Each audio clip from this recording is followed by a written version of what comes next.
Hey guys, welcome back to the channel. This is a story about what if Neglected Naruto marries a Empress. Before I start, please support for more amazing content and do consider subscribing to my channel and share this video with your friends. This is written by Lord Farsight, link in the description and support writer. Let's start the video. Now, onto the story. Konoha was the oldest of the hidden villages, the eldest of this very violent family, but certainly not the wiser. Nearly 13 years after the Kyuubi attacked the village, a defection had occurred, the betrayal of the last Uchiha in the village, Sasuke. Due to the recent Sand Sound invasion, the village was forced to put the weight of an enormous amount of missions on a thin force. Ninjas that were used to have time and lounge a bit in their free time were suddenly forced to work day and night to ensure the village still appeared strong to the other powers. This sudden drop of the ninja presence in the village left plenty of occasions for the deserters, and Sasuke Uchiha took one such occasion. Because of this lack of experienced ninja, the Hokage was forced to send a squad of genin after the traitor and his unknown escort. It was an utter miracle that the Sound Four were defeated, and an even bigger miracle when it appeared that, despite heavy injuries and 2 near-death cases, there were no death. However, that was where the miracle stopped. Despite Uzumaki Naruto's best efforts, he failed and Sasuke Uchiha left. Sasuke was viewed by the Leaf civilians as their little prince, and such an event did not sit well with them. In their rage, they did what they had done for the last 13 years. They blamed the innocent. The civilians became enraged, shouting it was Naruto's fault that he caused Sasuke's desertion, not realizing in their narrow minds that he was the one that could have avoided it. In their fury, they began demanding the banishment of the blonde, and when it was refused, an insurrection erupted. A good 90% of the civilian population of the village went against the Hokage. Drawn by the smell of blood, some ninja clans and shinobi of various renown came to support the motion, putting Tsunade in front of a full-scale revolt. At first, she began to repress the insurrection, but defections inside the Anbu forced her to bow to avoid the civil war. She was the one to tell Naruto of this, to tell him that, in order to save his life, she had to crush his dream. Tsunade was the first to admit that it was a bitter defeat, and Naruto had completely collapsed when he heard that. It was grief-stricken that Naruto had been released from the hospital. Jiraiya soon came to him with an offer. He would take him as an apprentice, make him stronger than any ninja in Konoha, so powerful that they would be forced to beg him to come back and make him Hokage. Of course, Naruto knew it was his only sliver of hope, so he went for it without any second thoughts. However, the village wasn't finished. A particularly vicious jonin with some skills in Fuinjutsu decided that banishment was not enough, so he captured Naruto, tortured him for hours, and then crushed his last hope by sealing off all of his chakra permanently. The seal had been engraved in his blood using a forbidden and particularly painful ritual, and even a seal master as experienced as Jiraiya could do nothing about it. Kakashi, which was in the village in between mission, was the first to find Naruto after he savagely murdered his tormentor. The blood-covered blonde was crying in a corner of the basement of the jonin, crying over the dream that had been taken away from him once again. Jiraiya and Tsunade did not know what to do anymore. Naruto was going to be banished, and now he didn't even have the means to defend himself. 2 days before the banishment, while they were desperately trying to find a solution, Naruto beat them to the punch, deciding to leave the village on his own and disappear. The shattered blonde was walking through the village, walking slowly to the gates, so focused that he became oblivious to the taunts and insults sent his way. As he walked through the market, the villagers did one last mistake. A villager, out of spite, threw a knife at him. Without even looking, Naruto blocked it in between his fingers. The other villagers, irritated, began insulting him louder and louder until one of them snapped and tried to stab the blonde with a knife. Inside the teen, something broke, and so began what would be later remembered as the marketplace slaughter. When the Anbu arrived, they were shocked. The market was bloodied, bodies littered the floors, the wounded and the dying were crying in pain, and Naruto was calmly walking down the street, a bloody knife in each hand. The shock was so great that none stopped the blonde from leaving. As Naruto disappeared behind the horizon, the village realized what happened, how a seemingly harmless child had slaughtered over 50 people, how he could have done so for years, how he just went with pranks. They realized that they went too far and maybe created the very demon they accused him of being for so long. Fear began to spread. In this context of shock and sorrow, the Hyuga elders acted. Taking advantage of one of Hiashi's training trips with Hanabi, they branded Hinata with the caged bird seal before forcing her through a painful and humiliating ritual, resulting in a seal that would kill her if she ever became pregnant. Once their deed was done, they took advantage of Tsunade's sorrow to make her sign the banishment of the young girl. In less than a day, the already emotionally battered Hinata had lost her title of heiress, her status as a leaf ninja and her home. She set off to the wild, stumbling on shaking legs, vaguely hoping to meet her crush along the way, but knowing deep down that she would not. When Tsunade realized what she had signed, she frantically tried to erase the act, but it was too late. When Hiashi came back with his youngest, he was met with the news. His first reaction was to ask coldly if it was a joke of any kind, but the Hokage's red eyes told him otherwise. Slowly, realization and horror dawned on his usually impassive face. Anabi, shocked, asked her father what would happen of his sister, but Hiashi did not answer with words, but with tears. 2 days later, the elders were executed in front of the whole clan by Hiashi himself. He then quickly sent as many search teams as possible to find his daughter and bring her back, hoping that Jiraiya could get rid of, at least, the degrading seal that prevented her from giving birth, but it was quickly revealed that the girl had, for all intent, disappeared. Roughly at the same time, Entaki, a 13-year-old girl with pale green hair was driven out of the village by a mob of villagers, civilians and ninja alike. Her one crime was to be the container of the Shichibi, and because of that she was hunted down. It was, sadly, quite a common occurrence in her life. They would first attack her small house, breaking the windows and furniture, damaging the walls and such, then they would hunt her to the outskirts of the village, where she would wait a few days then go back.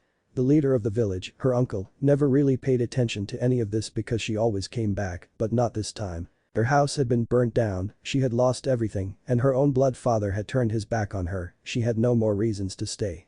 With one last hateful look at Taki, she left to the west and its unknown and savage lands. A night had fallen on the palace, engulfing the throne room in dreadful shadows.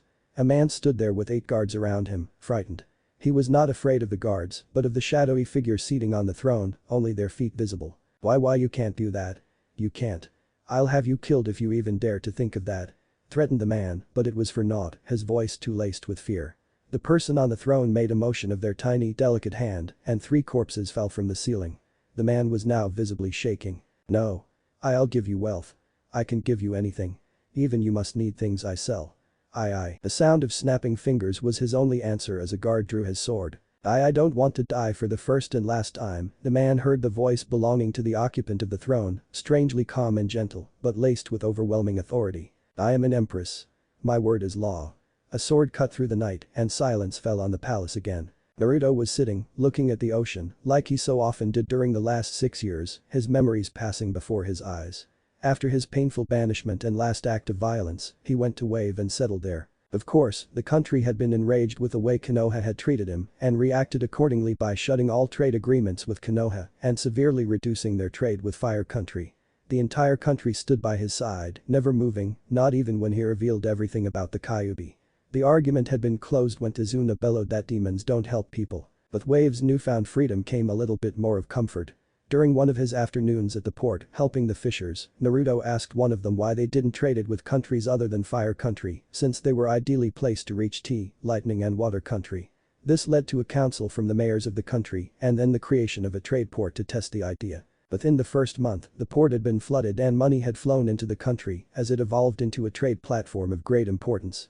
With the money came luxuries the country could not afford before, like a large library.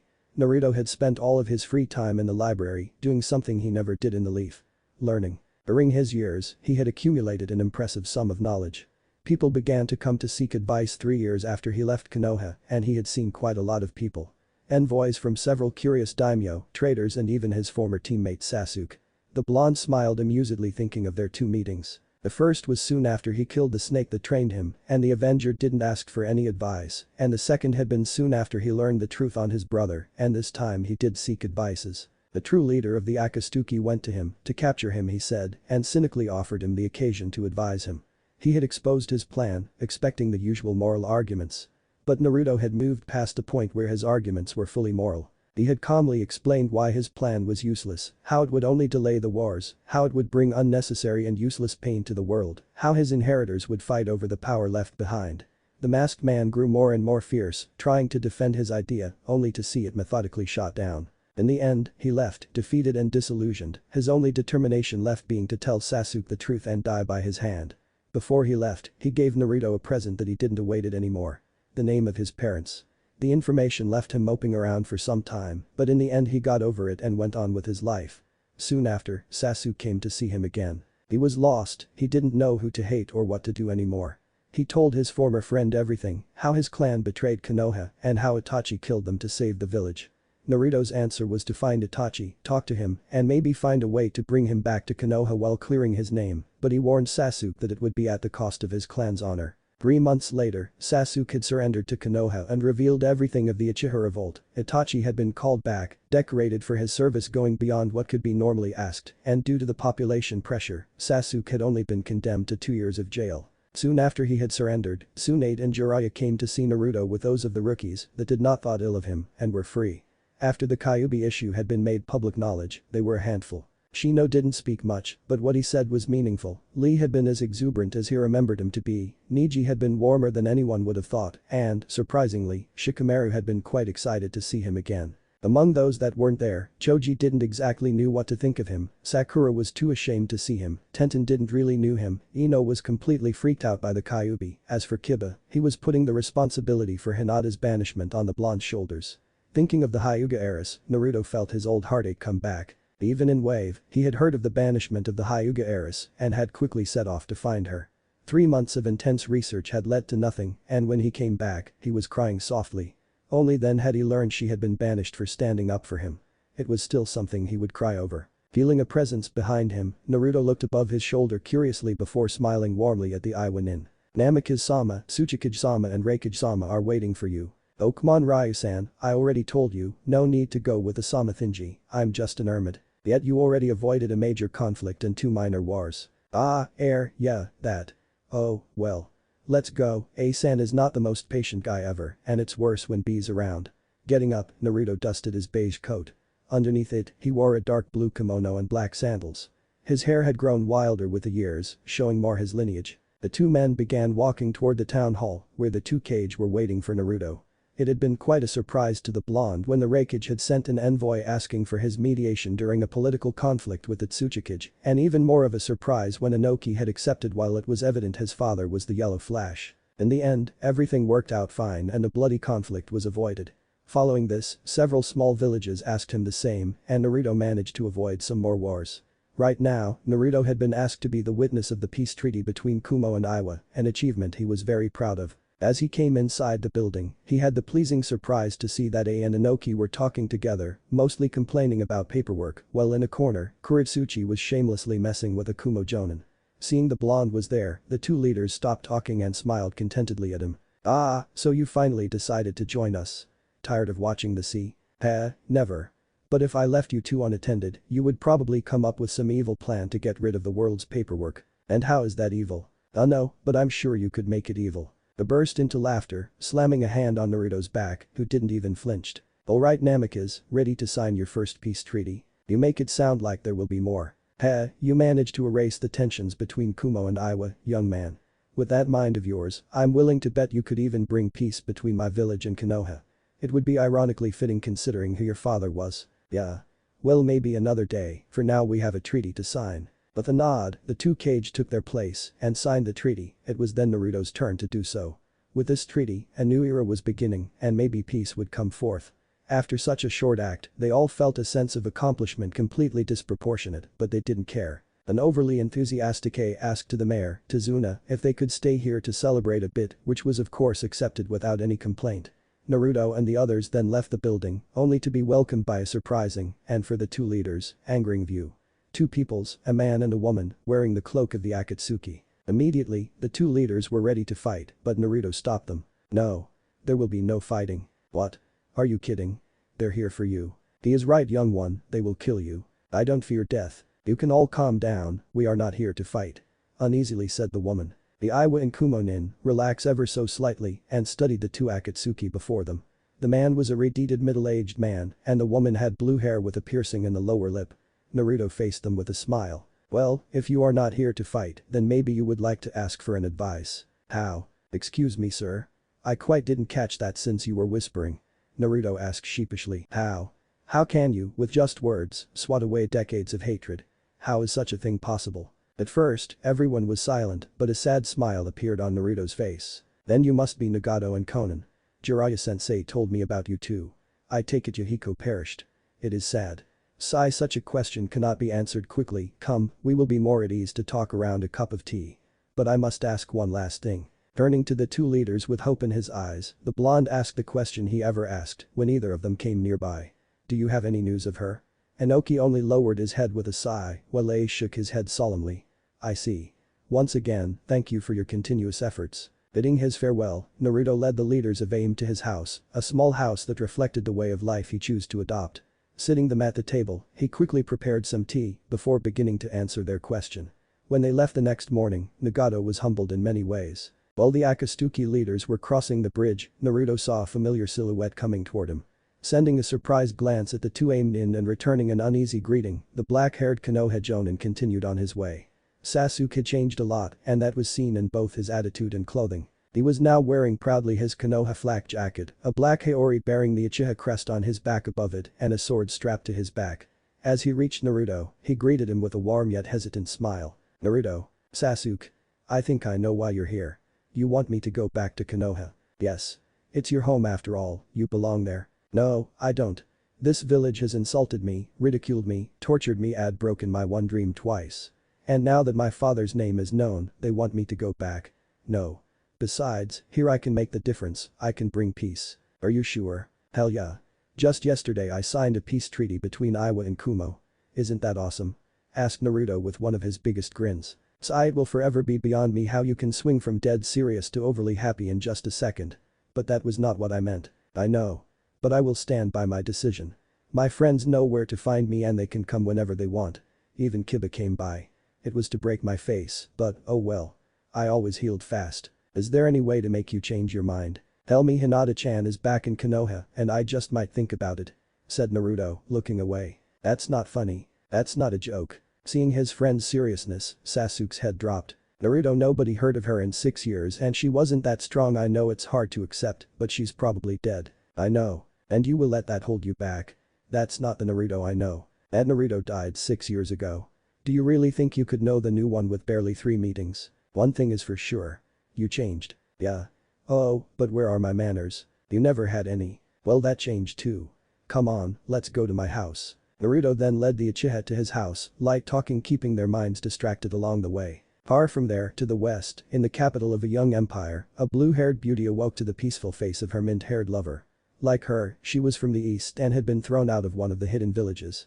They formed one of the most unlikely couples. The strong-willed container and the once meek heiress. But Hinata was far past that point. Her banishment had made her bitter, her inability to bear life making her even angrier. She had met Fu on the way to the west and they became friends due to shared pains and the fact Hinata didn't care about Fu's biju. They grew closer in the west and quickly an objective came to their minds. Unify the lands to help its people. For 4 years they had battled the warlords that ruled these lands and had won many victories until finally an empire was born. Fu was the first general and an exceptional one at that. She knew how to motivate the troops while still being able to negotiate a treaty on the fly. Hinata, on the other hand, was the real leader. She was the initiator of the unification war and many battles had been avoided when her voice rang. She was told to be able to bend even the most stubborn to her will with words alone and she had an incredible talent to manage complex tasks. During the war, Fu and Hinata had grown even closer until they became lovers. It was after an awfully bloody battle, Fu was depressed and Hinata had tried to comfort her. After Fu's cries died down, they had stayed looking at each other's eyes for several minutes before kissing softly. Since then, they stood at each other's side, supporting their lover with unshakable faith. The young empire prospered under Hinata's rule and peace was reigning over the land. Now, it was time to look to the east once more, to look for her old crush and maybe see if he could be more. Fu knew that Hinata's feelings were still strong for the blonde. Hinata had confessed it herself, but she didn't mind. As long as Hinata still loved her she was willing to share, with the added condition of being allowed to have her way with the blonde. Soon Naruto-kun, soon. With a smile, Hinata concentrated once again on her beloved Fu.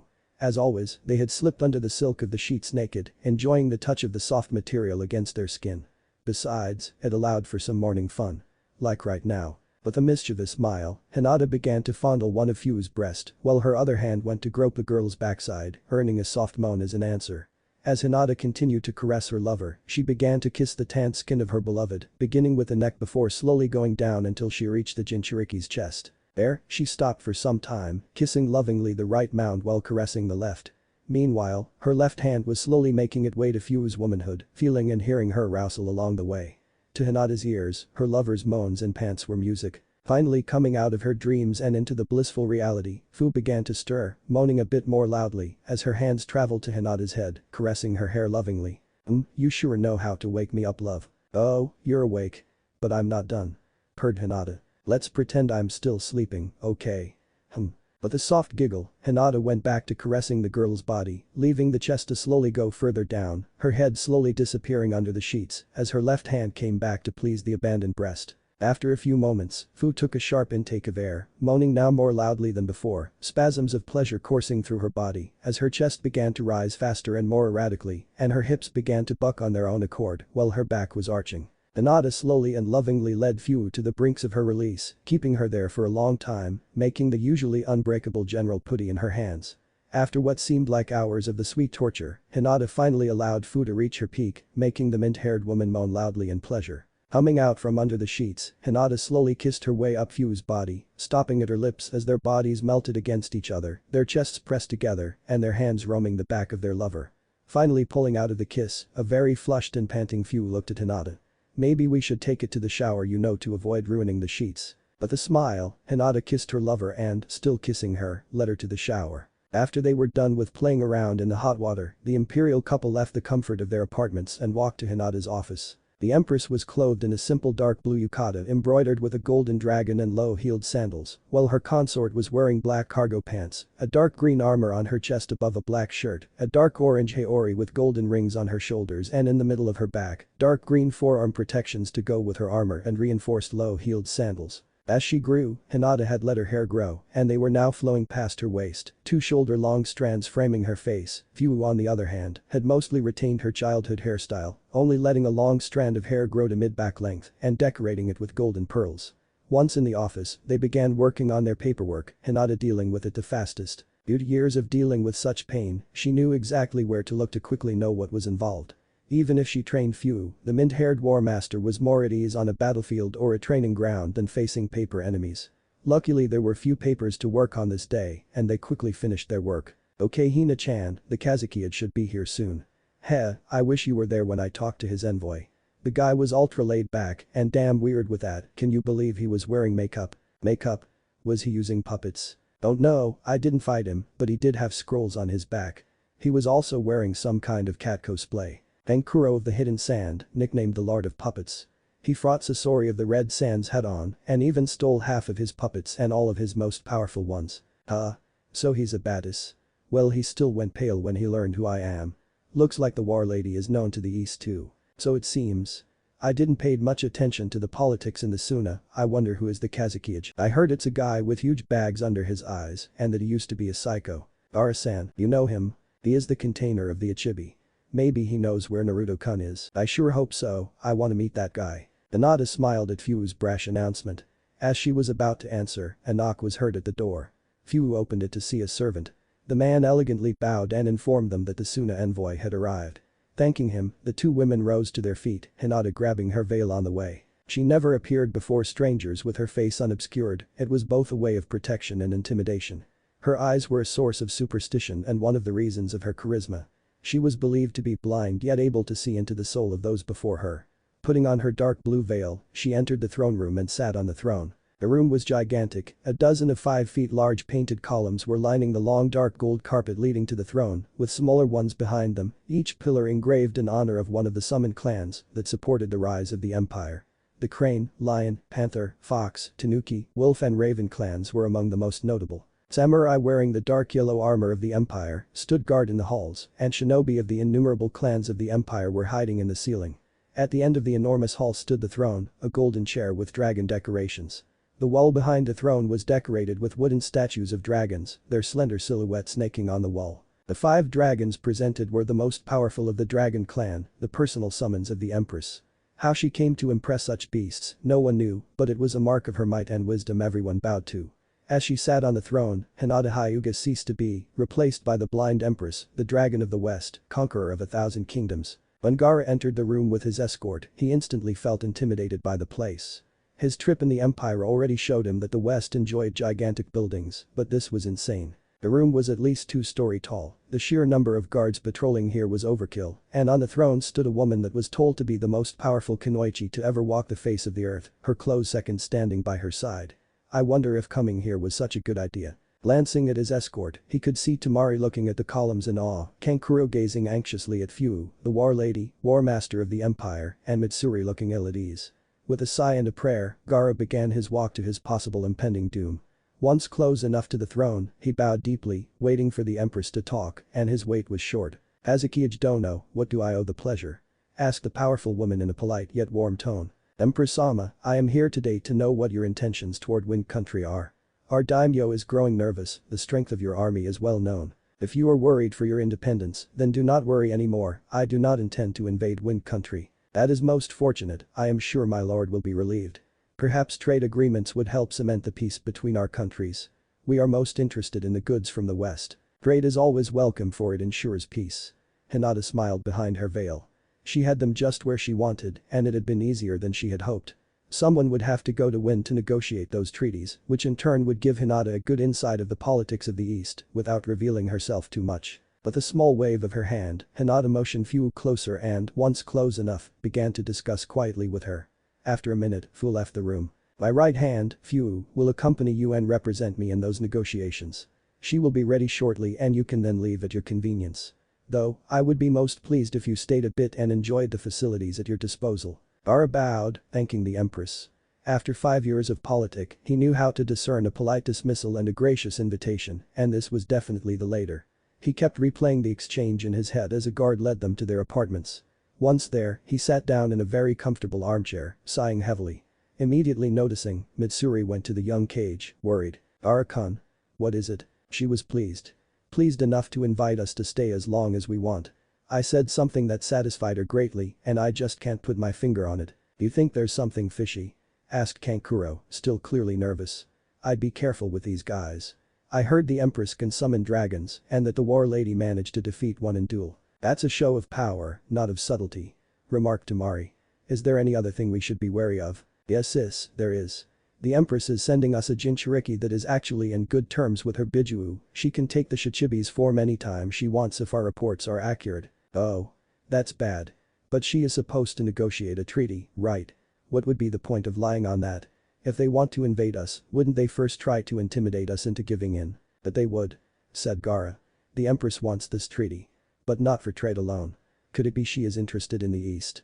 But if so, why not directly invade it? Perhaps it is knowledge she seeks in any way, I don't think we have to worry about a war. My instinct tells me she has nothing against the sand. She will leave us at peace at least for now. So we might as well do what she said, enjoy the facilities. I saw a fine restaurant on the way, would you like to try it Mitsuri?" "Oh, I would love it," answered a blushing and smiling Mitsuri.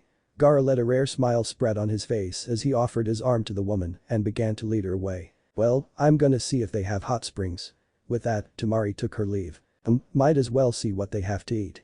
And with that, Kankuro left the room as well. Soon a delegation stayed in the Empire for 3 days before beginning their journey back to the sand with Fu and an escort of the best soldiers of the Empire. There were 4 soldiers with Fu, 1 man and 3 women, all bearing the crest of the Empire, a coiled dragon, on their armor. This of course made Kankuro very nervous, especially considering that Fu and her escort weren't talking much. But that was not enough to stop Tamari. As the night fell, they reached the border of Wind Country and quickly set up a camp. Tamari, unable to hold her curiosity any longer, asked a question that was running through her mind. "Fu-san, you seem ill at ease, is something bothering you?" This instantly made Gaara cringe, fearing that the war lady would feel insulted by the lack of a respectful honorific. Instead, Fu just looked a little more pissed. "You kidding me? Of course there's something bothering me. While I'm away I can't be with my girl." "Your girl?" asked Tamari, lost between amusement and surprise. A gigantic grin began to spread on Fu's face. "Yeah, the hot lady on the shiny chair." At this, all of Suna's ninjas stopped, looking at the mint-haired girl with shock written all over their face. Even Gaara had lost his impassibility as nervousness began to take him over. "She's the Empress's lover, if anything happens to her, I'm losing my head. What next? She's going to say she's here to abduct someone." Mitsuri, who was finally coming out of her shock, began thinking back to what Gaara had said a few days earlier. Fu-sama. Chill out girlie, I'm not so formal." Very well. Fu-san, Empress Sama could have sent anyone of some trust to negotiate such treaty, if it's not asking too much, could you tell us why she sent you instead?" "Simple, kiddo. My hottie of an Empress knows someone that we suspect is in the East, so I'm gonna look around. If I find something on the guy and I see him, I'll jump him, tie him up and bring him back to the Empire so we can have our way with him for a full freaking week." Mitsuri and Tamari quickly blushed a deep shade of red, Gaara face palmed, chastising himself for asking it, while Kankuro muttered lucky bastard. Meanwhile Fu's troops were laughing slightly, clearly used to their leader's antics. Mitsuri, finally registering how she had been called, answered back slightly irritated. I'm not a kid. To everyone's surprise, Fuu's expression went from an amused grin to a much more subdued one. Have you already had to kill 2,000 men to ensure peace? Mitsuri, shocked, could only shake her head. Fu, with a pained and tired smile looked at her. See? You still got some of your innocence, so you're still a kid. And I hope you never lose it completely. Because there's no going back. Silence settled on the camp. Of course the Suna ninja knew some veterans of the past wars, but they couldn't really relate much to them. And here, before them, was a woman no older than them that went through the horrors of war and far worse. It was unsettling, to say the least. Tamari, wishing to change subject, went back to what Fu had said. And that guy you're looking for, do you have a name or something? Maybe we can help. No offense, but we're not allies yet. Besides, that would give way too much leverage on the Empress. Add to it the fact that our guy was a tad bit wanted last time my girl heard of him. I'm sure you can understand why I don't really want to talk about him openly. Now Fu was a bit better but still way more collected than she used to be. What do you mean, wanted? Is he a criminal? Asked Mitsuri, now wondering why the Empress would know such an individual. No, not in the least. Even if, for some, his very existence was a crime. At this, Gaara immediately tensed. He is a Jinchuriki, just like the two of us, isn't he? Fu barely nodded. It was the last time she talked that night as she lost herself in her thoughts. The Wind Daimyo was shifting uneasily on his seat. Seated in front of him was Fu, smiling as ever with a dangerous spark of mischievousness glowing in her eyes. The man hoped for a trade agreement, but he was not prepared to meet an envoy from the Empire so soon, and the woman across from him was fully aware of that. The funniest of it all was that he had Gaara to thank for putting him in such an uncomfortable position since he accomplished his mission. Finally deciding to act, the daimyo turned toward his military counterpart. Thank you Kazuki Dono, you did very well. I will not hold you any longer, as I am sure you are very busy taking care of Suna. Gaara knew a dismissal when he heard one, and this was one of the coldest he ever heard, but then again, this man would be nothing without the constant work of his troops. With a polite bow, Gaara left the room. Turning back to his guest, the feudal lord noticed that her expression had shifted to annoyance. You know, if you treat your troops that way, they're bound to turn against you. Maybe you should take a few lessons in management. The daimyo sat there, bewildered, before growing very cold. You should learn some respect girl, be sure that I will mention your behavior to the Empress. At this, to his dismay, her smile came back even wider. Well don't mind me, feel free to do so, she'll forgive me after some hot sweaty fun. Said Fu, almost purring the last part. Hearing that, the man's first reaction was to look at her with saucer-sized eyes. Then the implications dawned on him and a look of horror made its way onto his face. She's the Empress's lover. With such a relation she could get away with anything. It was at this point that Fu decided she had had enough fun and that it was time to get down to business. Alright. I'm here to negotiate trade agreements, so let's go with that. First, I'll need to know exactly what can be sold between our countries. You know, the usual. Raw materials, craft products, those kind of things. Next I'll need the average price and eventually we'll have to set up the trade taxes, determine the trading routes, and build the necessary infrastructures. Wait. Why are you looking so lost? Oh boy, this is gonna take longer than I thought. Do you at least have a counselor that knows something of trading? The daimyo, relieved to find a cue to discharge the affair on someone else's shoulders, quickly sent for his advisors before excusing himself to go administrate his country. As three advisors sat in front of her, Fu took a deep breath before diving into a sea of information. To the container's dismay, the three old idiots were constantly beating around the bush. For a straightforward girl like Fu, it was infuriating. After a while she snapped. Enough. Arg. Can't you people just get to the point? So far all you told me is that you have a lot of freaking sand and some exotic fruits. Just cut the crap and speak, damn it. I'm half tempted to declare war on this oversized beach just to make you shut the fuck up. The three immediately began to panic, two of them frantically trying to calm her down, while the third went to his lord in an all-out panic. Soon after, the feudal lord came back with his advisor, looking just as panicked, and began his clumsy attempts to calm the imperial envoy. Through this all, Fu just remained in her seat with a blank face. Finally, as the four men stopped to catch their breath, she stood up, informed her host that she would retire for the night, left the room, and settled down in the room that had been prepared for her. After a short while, a howl of laughter escaped her room, shaking the whole palace. During a whole week, Fu tried to obtain more information on the Wind country's exportable products, but it looked like the first day had made them overly cautious and even slower. It was infuriating. The longer she was trapped there, the longer she would be away from Hinata, and she knew she'd never find any intelligence on the Uzumaki her love wanted so much to know about. Finally, after a week, her salvation arrived. The fire daimyo came for a diplomatic visit. It was wonderful chance to take her mind off her frustration and she was not about pass it up. Sasuke stood at the ready in front of Konoha's extended council.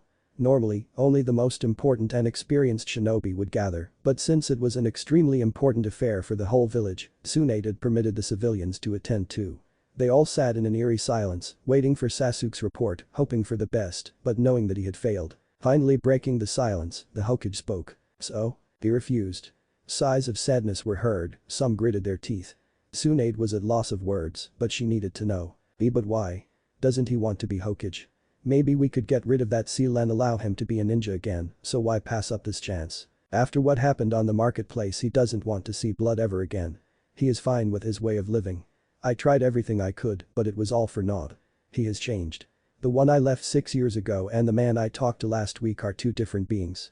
Uzumaki Naruto was brash, obnoxious, sometimes idiotic and overly enthusiastic. Namikaze Naruto is calm, quiet, intelligent and wise. These are perfect qualities for a ninja. Why does he refuse to return? Asked a civilian counselor. Because of the past and the future. He still resents the village for the way he was treated and feels we are being hypocritical to call him back now that his father is known. He also believes he can help bring about peace from where he stands and that joining Konoha would be wasting such an opportunity. When I arrived, he had already signed a peace treaty between Iwa and Kumo, and when I left Kusa and Aim were requesting his mediation to settle a dispute without bloodshed. He does not wish to fight anymore, he wishes to avoid conflicts. Is there any way to convince him to come back?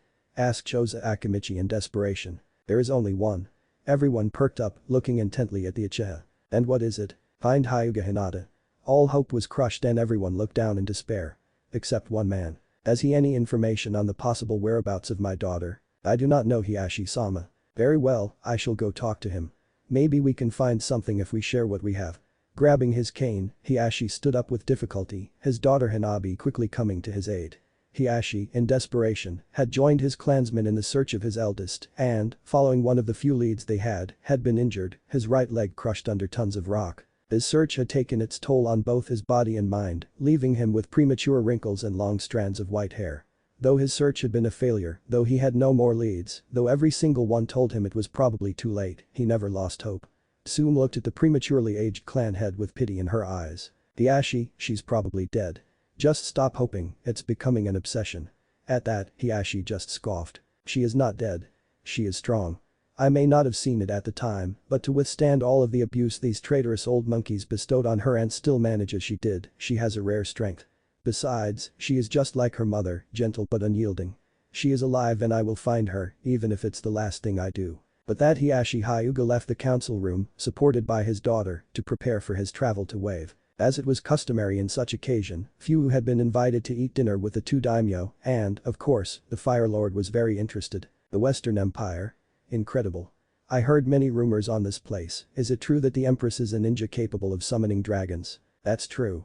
Some were really arrogant, but she quickly put them back into place with a simple glare. A simple glare? Yep, she glared down a 50-foot-long dragon. I know it's incredible, and I wouldn't believe it either had I not been there myself. How fascinating.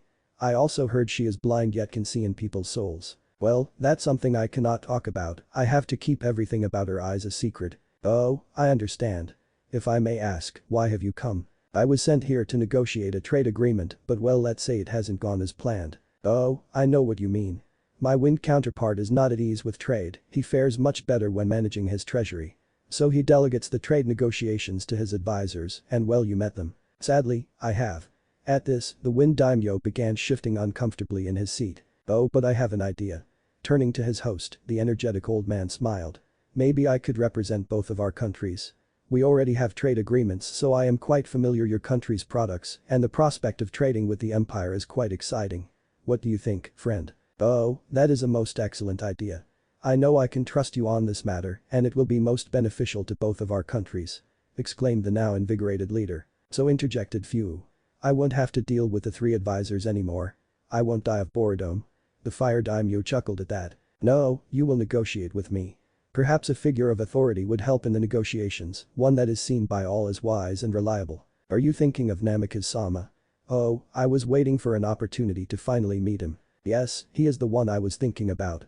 I greatly enjoyed our talk when I went to meet him, and his impartiality will ensure that the negotiations go on flawlessly. Maybe we should take this occasion to strengthen the ties between Konoha and Suna. So the Kazekage and Hokage will come too, very well. I will send word to Gaara, I am sure he will be most pleased, it has been a while since he last had the chance to see Namikaze-sama, and I know they are good friends. Excellent, I will also send word to Tsunade, she will be just as pleased. When shall we go? We should go as soon as Gaara arrives with our escort, I will write the letter as soon as we finish dinner. Tsunade was sitting in her office, looking out the window. Her desk was as clean as the day it was bought, not even a single piece of paperwork was left. When Naruto was banished, she began to do her work to take her mind off her problems, and it quickly became a habit, and now she had too much time to think about what she could have done better. She had finished her work 2 hours ago and was looking since then at the village. A village she didn't see anymore. Everyone knew she was empty, no more than a shell slowly waiting to die. Guilt was plaguing her since she was forced to banish Naruto, but it began to kill her after she banished Hinata. Just because I was too fucking drunk to look at what I was signing. She died 2 years ago when she received a report. It spoke of a woman matching Hinata's description. Dead. And her eyes had disappeared. She had kept the information secret, only telling Hiashi, but he had said it was not Hinata. But she knew. She heard the door of her office open and knew instantly who it was. After all, she was the last to willingly enter the office, something not even Jiraiya was doing anymore. What is it, Shizune? We received word from the Fire Daimyo. You are required in Wave. The Fire and Wind Lords will be there to negotiate a trade agreement with an envoy of the Empire and wish to take this occasion to deepen the alliance between Konoha and Suna. I see. Any other requests? Yes. The message said to bring along representation from our major clans. I see.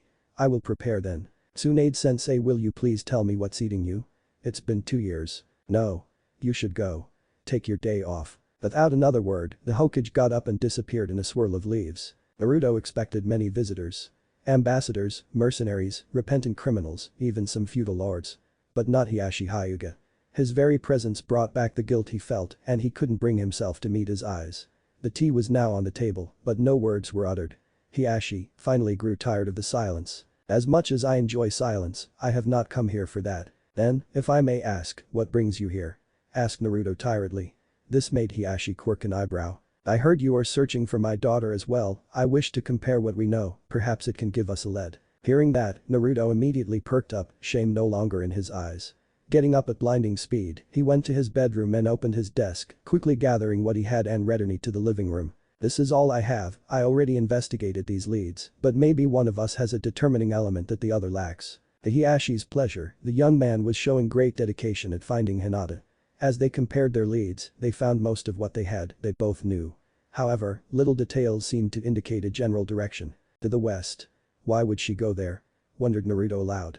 It was nothing more than a gigantic war zone at the time, but the blind Empress rose soon after. Maybe she sought solace in the newly created state. If so, then we must seek an audience with the Empress. I will not leave my child in pain, these seals must be dealt with. But father, what if she doesn't want to come back? Asked Hanabi. She is still technically banished, so she is free. But I at least want to free her of her seals. At that moment, someone knocked on the door. Quickly excusing himself, Naruto went to the entrance and opened the door. The fist that came through caught him square in the face, breaking his nose before the follow-up left hook sent him stumbling into the living room. Through the door came Inuzuka Kiba. Uzumaki. Growled the feral-looking ninja. He had matured, but his hatred was still burning. Gone was the jacket of his childhood. He was now wearing black pants and sandals, the Konoha flak jacket with fur added to the collar and shoulders, his arms left exposed. Before he could make another move on the blonde, Hanabi blocked his path. What the hell is wrong with you, Kiba? Hanabi, you should be with me, not protecting him. It's his fault that she's been banished. No, it's not.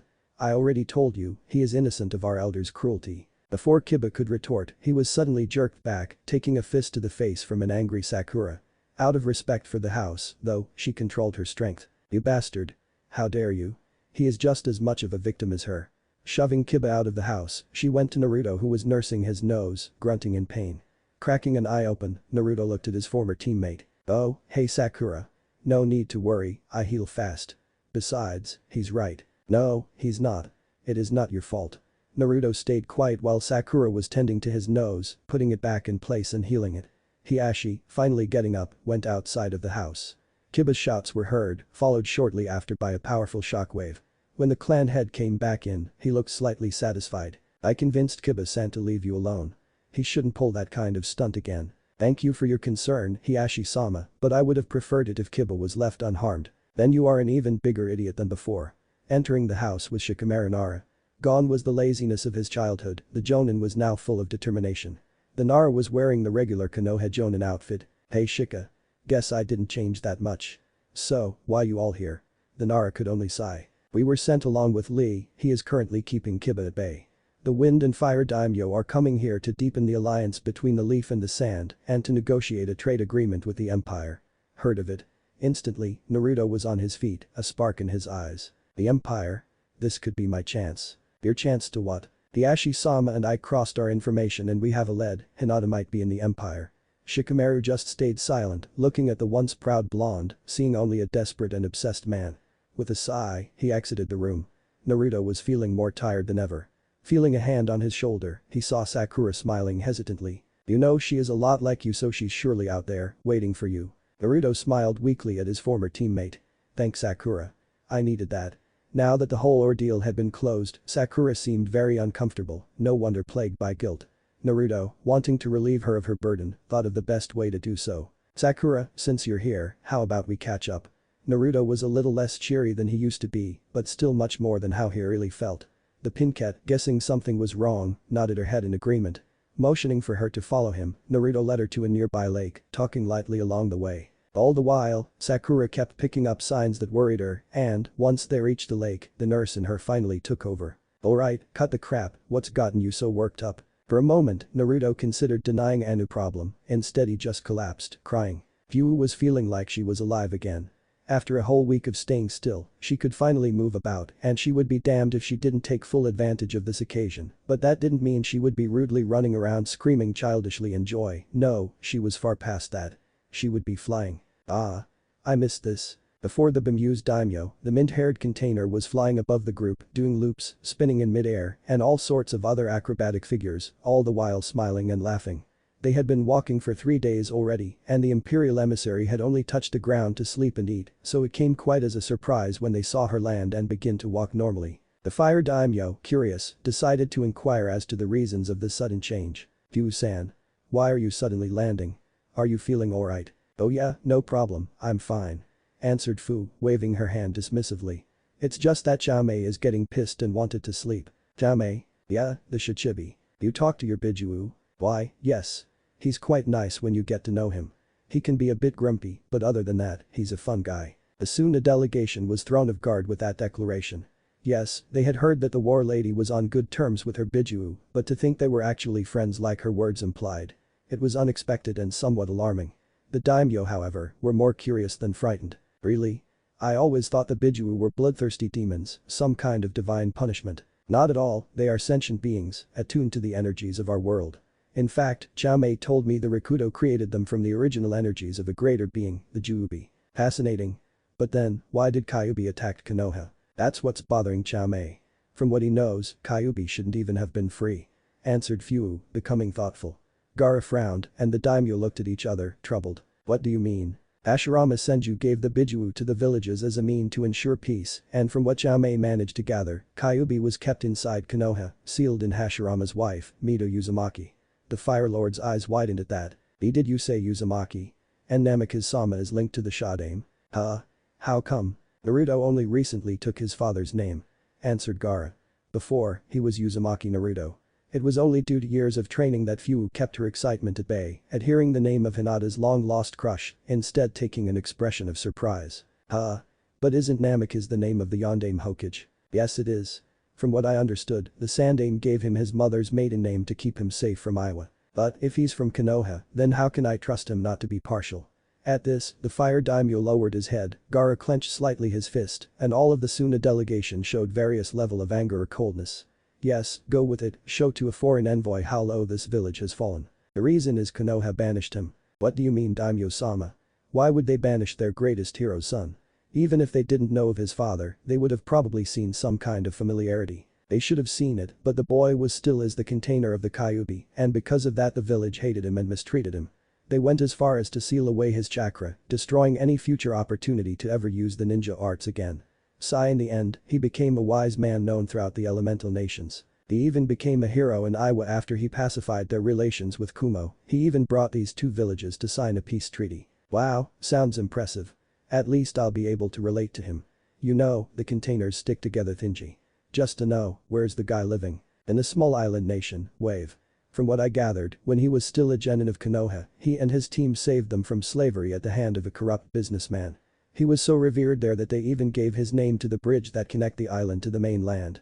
When he was banished, they took him in. Not caring of Kyuubi. No, they don't care.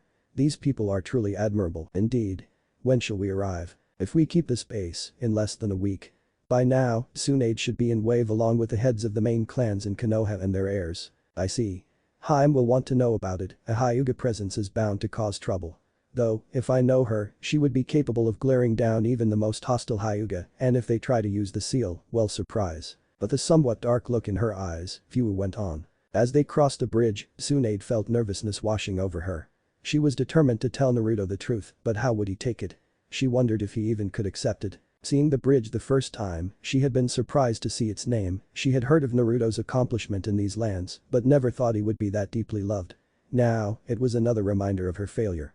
Looking to the end of the bridge, she saw 4 figures standing at attention. As they came closer, she saw it was her student, Sakura Haruno, along with Shikamaru Nara, Rock Lee and Kiba Inuzuka. Through the years, Sakura's choice of dress had changed. She now wore a red haori over her flak jacket, along with black pants and low-heeled sandals. On her arms were only plated gloves, her hair gathered in a low ponytail reaching the middle of her back. Lee, though he kept most of his eternal green spandex style, now had a more weathered look, his face now more mature, metal plates protecting his forearms. Looking at the group, she could already guess that Kiba did something brash and idiotic. Finally nearing them, she saw Sakura take a few steps forwards. "Report," ordered the Hokage. "Hokage-sama, contact has been established." As expected, clan head Hyuga Hiashi is present along with Shunin Hyuga Hanabi and is currently being housed by Namikaze Naruto. "Hokage-sama, I must report that Shunin Inuzuka Kiba showed great hostility to the negotiator. Be more precise." He punched Naruto before any word could be exchanged. The glare Tsunade sent to the Inuzuka would have been enough to melt any lesser man, but Kiba had learned to resist long ago and only answered with a snarl. "That is not all, Hokage-sama." "What now?" He informed Naruto of Iruka-sensei's status in the Ichiraku family situation, blaming it on him. The moment Sakura finished talking, everyone fell to their knees, trembling in fear. Tsunade was swarming the area with killing intent. The glare she sent to Kiba would have been enough to kill many weathered ninja, and the young Inuzuka would have died had he not faced already the legendary wrath of the Senju princess. But that did not stop him from cowering in fear. A year after Naruto's banishment, fear had dissipated, leaving hatred in its wake. On the first anniversary of the marketplace slaughter, a mob of grief-stricken villagers formed and attacked the Ichiraku raiment stand, Iruka being the only one to defend them. The 3 had been trapped inside the building as it was set ablaze by a powerful fire jutsu. The shop collapsed before anything could be done. The jutsu was so powerful that they were burned to the bones. Not even their teeth were recovered from the melted remains of the building. Another cause of guilt for Tsunade, once she had tried to spare Naruto. Tsunade was about to march on Kiba, intent on ending the man's life when a strained voice was heard. "Granny, don't." Looking up, she was shocked to see Naruto. He was wearing the same clothes as last time she came, but there were bags under his haunted eyes. Seeing him like that, Tsunade felt what remained of her heartbreak. The boy went through so much pain, and yet there were still some to inflict more suffering on him. And the worst was that Naruto would probably end up defending them. Naruto smiled weakly, a feeble attempt at hiding his pain, before bowing his head. "If you would follow me, we have prepared houses for you to stay in." In a deathly silence, the Konoha delegation followed the fallen ninja. Those that still had doubts lost them, for only a man could look so crushed when faced with the death of his loved ones.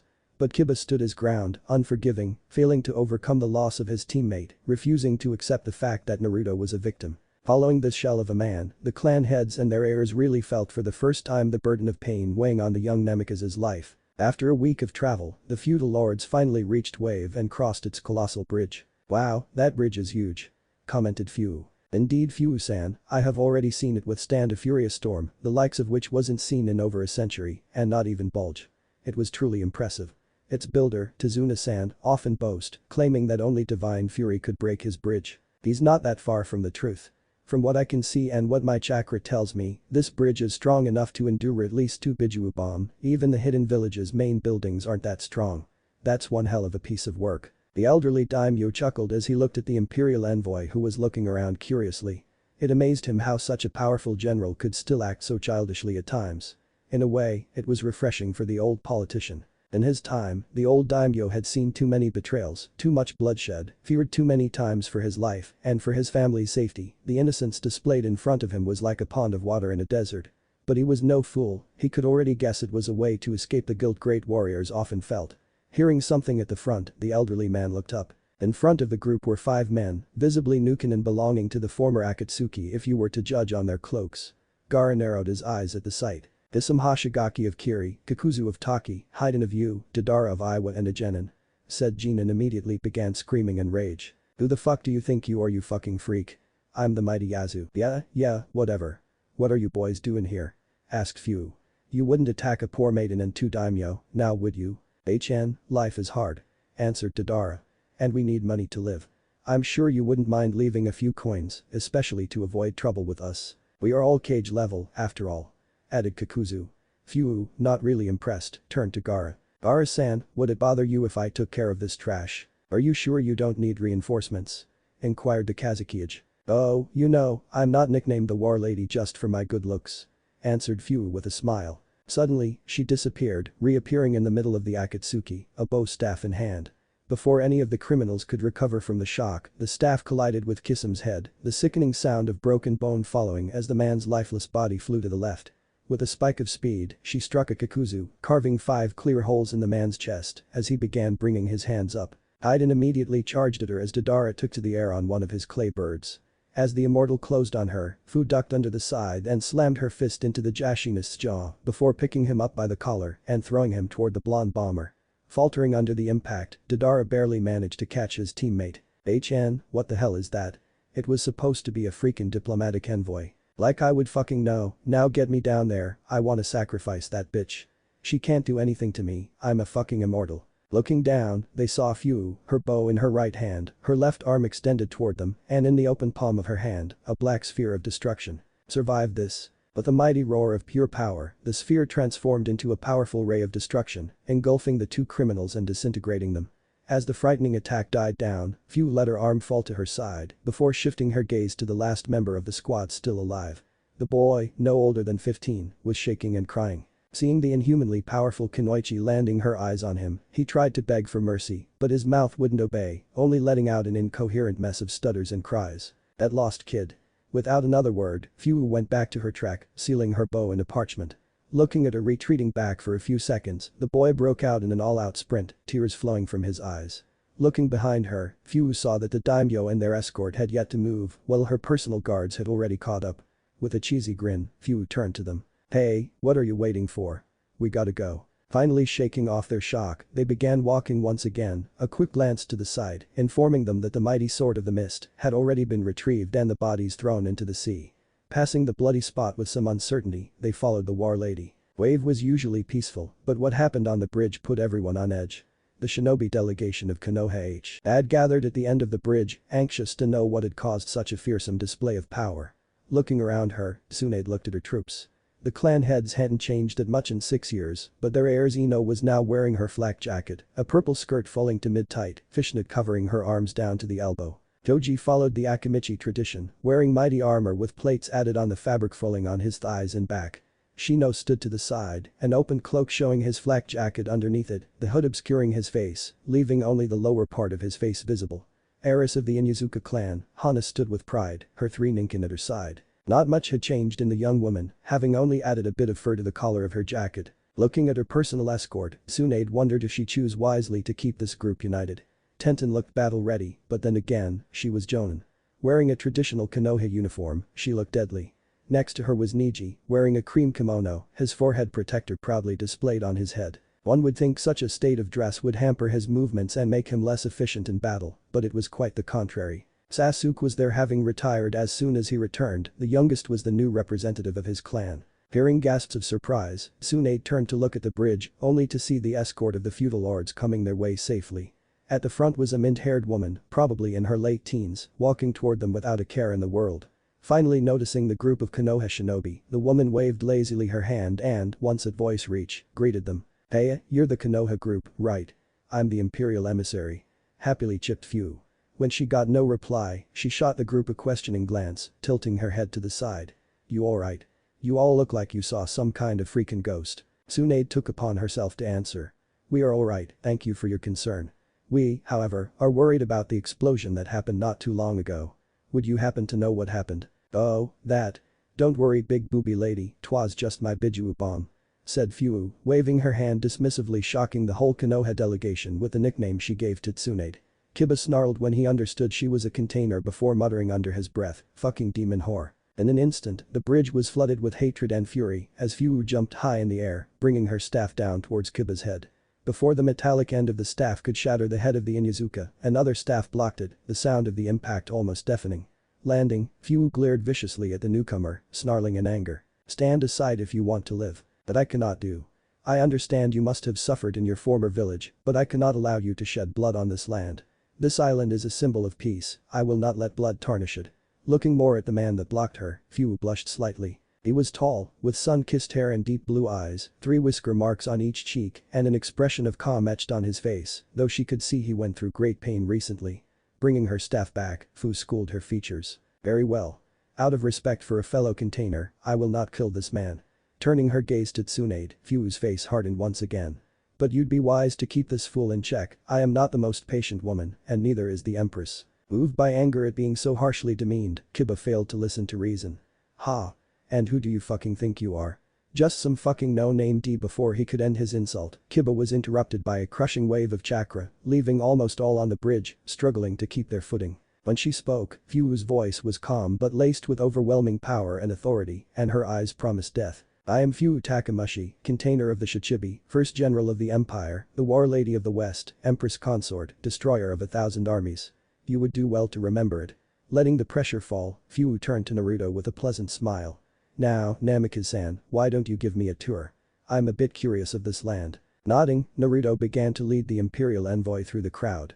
Once they were far enough, Tsunade sent a vicious glare toward Kiba. You fool, you really have a talent to insult those you shouldn't. Hey, how could I know the Empress was a demon fucker? Before Tsunade could express her rage with her fists, a blade appeared against Kiba's throat. One of Fuwu's guards, who had yet to leave, was threatening him with her blade. Use that tongue of yours to insult the Empress or Fuwu-sama one more time, and you will lose it. Without another word, the guards left. It was at this moment that Gaara, who had just joined the group with the daimyo's escort, decided to talk. Okage Dono, you would do well to keep this shunin in check. Before we arrived, Fuwu-san executed 4 S-rank missing nin in less than a minute, she is not to be taken lightly. Now, if you will excuse us, we must settle down. Tsunade left out a heavy sigh. It's going to be a very long week. Walking down the road, Fuwu and Naruto talked lightly, mostly about the lifestyle in Wave and the Empire. Slowly, they began talking of the way they were treated in their villages, how they were hurt, hated, and demeaned. The feeling of kinship she felt toward Naruto amazed Fuwu, she never thought she would feel so understood again, and yet here she was, sharing her pain with a man she had met barely an hour ago. It was both frightening and comforting, the feeling she knew him when she barely met him. A moment of silence came as they walked along the shoreline, enjoying each other's presence. What is eating at you? Softly asked Fuwu. I recently learned that some that cared for me back in Konoha are dead. Slaughtered a year after I left. Naruto was looking down, the pain overwhelming. Fuwu's hand on his shoulder made him look up and see her kind smile of sympathy. Knowing he had someone to share his pain, he felt better. That's not all, is it? Yeah. Sigh soon after I was banished, a girl that stood up for me was banished. From what I gathered, she was branded with 2 potentially deadly seals, one of them even forbid her to be pregnant. I wish I could protect her when I think back about it, she was always there for me in the academy, leaving her notes at my door to help me, that kind of things. I even think she was one of the few to leave me a birthday gift when no one else would. Fuwu smiled gently. She knew who he was talking about, but she had to be sure. And what was her name? Hyuga Hinata. Fuwu, you know the Empress, right? Well, her father and I talked recently and she might be in the Empire.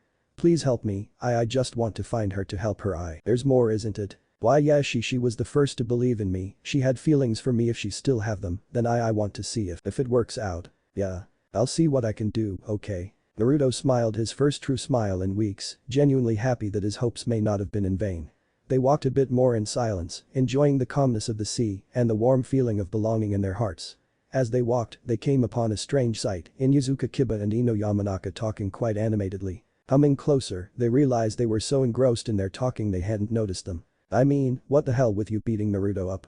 Even when I was freaking out about Kyuubi, I never blamed what happened to Hinata on him. Just leave me fucking alone. Hell no. I'm in charge of your mental health and comfort, so you'd better begin talking, dog boy. Arg, fuck.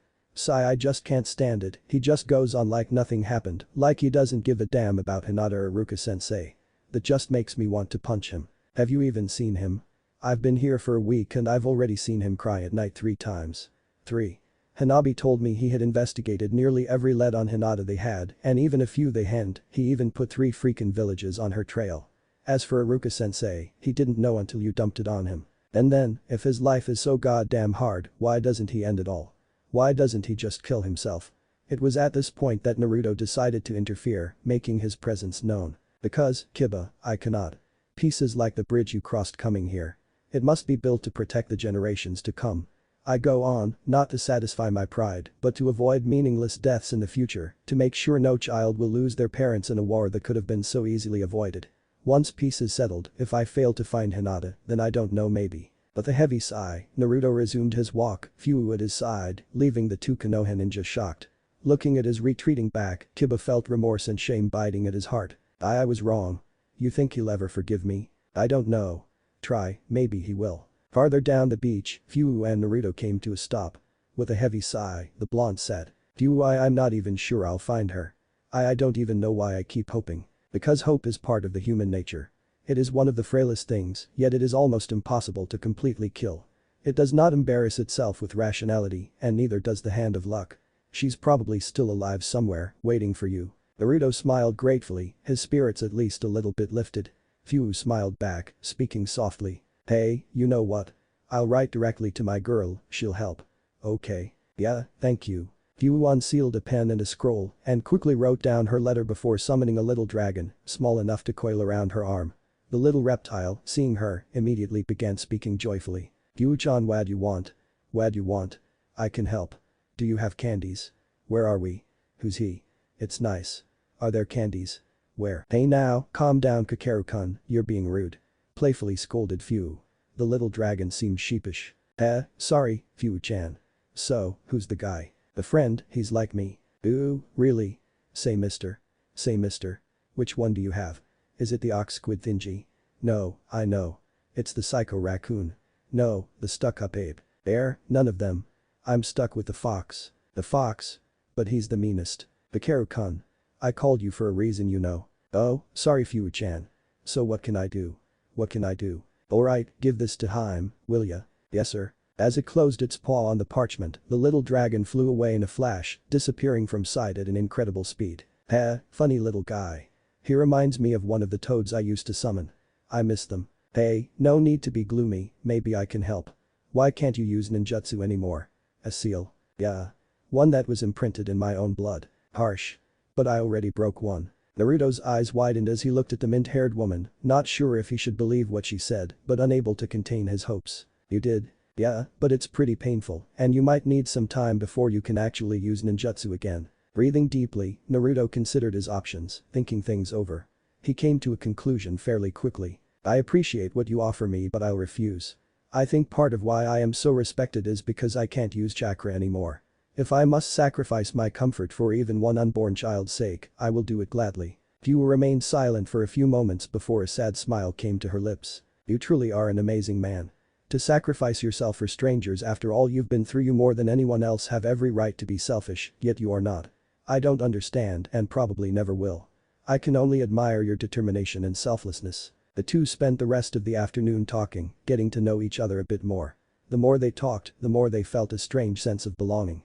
When the sun began to set, they watched it in silence. Miles away, in a barely lit office, a woman was reading the message of her beloved, smiling fondly, then frowning lightly before her expression settled on longing with a sliver of sadness. Sighing to herself, she began to read the letter again. Hey Haim-chan, hot blondie located, he's in wave. Not exactly the knucklehead you told me about, he morphed into some kind of epic wise guy with people from all around coming for advice. I spent some time talking to him. He had it harsh, he's blaming himself for your disappearance and the Ichiraku problem. By the way, Doggy Boy lost any bit of brain if he even had any to begin with. He was blaming everything on Naruto and called me a demon whore. Naruto saved his ass, he said he doesn't want blood on this island. Mud might be forgivable though, he looked like he was repentant last time I saw him, which was not too long before I wrote you. You might also want to know that your family is looking for you. They say it's to take the seals off. I don't know if we should believe them, you'll have to judge yourself, you've always been better at reading people. Going back to Naruto, he's depressed. I'm doing my best to cheer him up, but he's still down. Come here as soon as you can, I'm gonna need you on this one. You know, it's strange, I barely met him, yet I feel like I know him so well, and I already feel like I belong with him, just like with you. I think you'll fall in love with him all over again when you come, he's really sweet and such a gentleman. He's the kind of man that can help me with it. I can't wait to see you again, my love. I'm waiting to embrace you again. Phew. Putting the letter down, Hinata looked at her work, quickly calculating how much time it would take her and coming to the conclusion that she would be done in 5 days at the most. Calling in her personal bodyguards, she looked at the two. The couple worked perfectly together and never let her down. Smiling at her longtime friends, she spoke softly. We will go to Wave in 4 or 5 days to meet an old friend. They both smiled, knowing fully who she was talking about. Very well, we will prepare. 3 days came and left. Each moment spent outside of the negotiations, the two young Jinchuriki were together, growing always closer. Naruto kept berating himself, he felt like he was letting Hinata down, but he couldn't stop himself from falling in love. Thankfully, the Konoha delegation gave him some room, so they weren't there to add their accusations to his own. Accusations that were plaguing his mind as he looked in Fuu's beautiful orange eyes, slowly gliding forward. When their lips touched, he felt a torrent of sensations course through his body. Kissing her, he felt like jolts of electricity course through his nerves, sending shivers of pleasure down his spine. His mind was in turmoil as contradicting feelings washed over him. Love, elation, relief, but also guilt, anger, and pain. He couldn't get out of his mind the fact that Fuu was married to the Empress and that Hinata counted on him. He felt guilt and shame thinking of them, but no matter how much he tried, he couldn't pull away from the soft and enticing lips of the mint-haired woman. His battered heart had found a healing spring and would never let go. He felt Fuu's hand snaking on his shoulders, the right went to rest on his back, while the left dived in his blonde locks.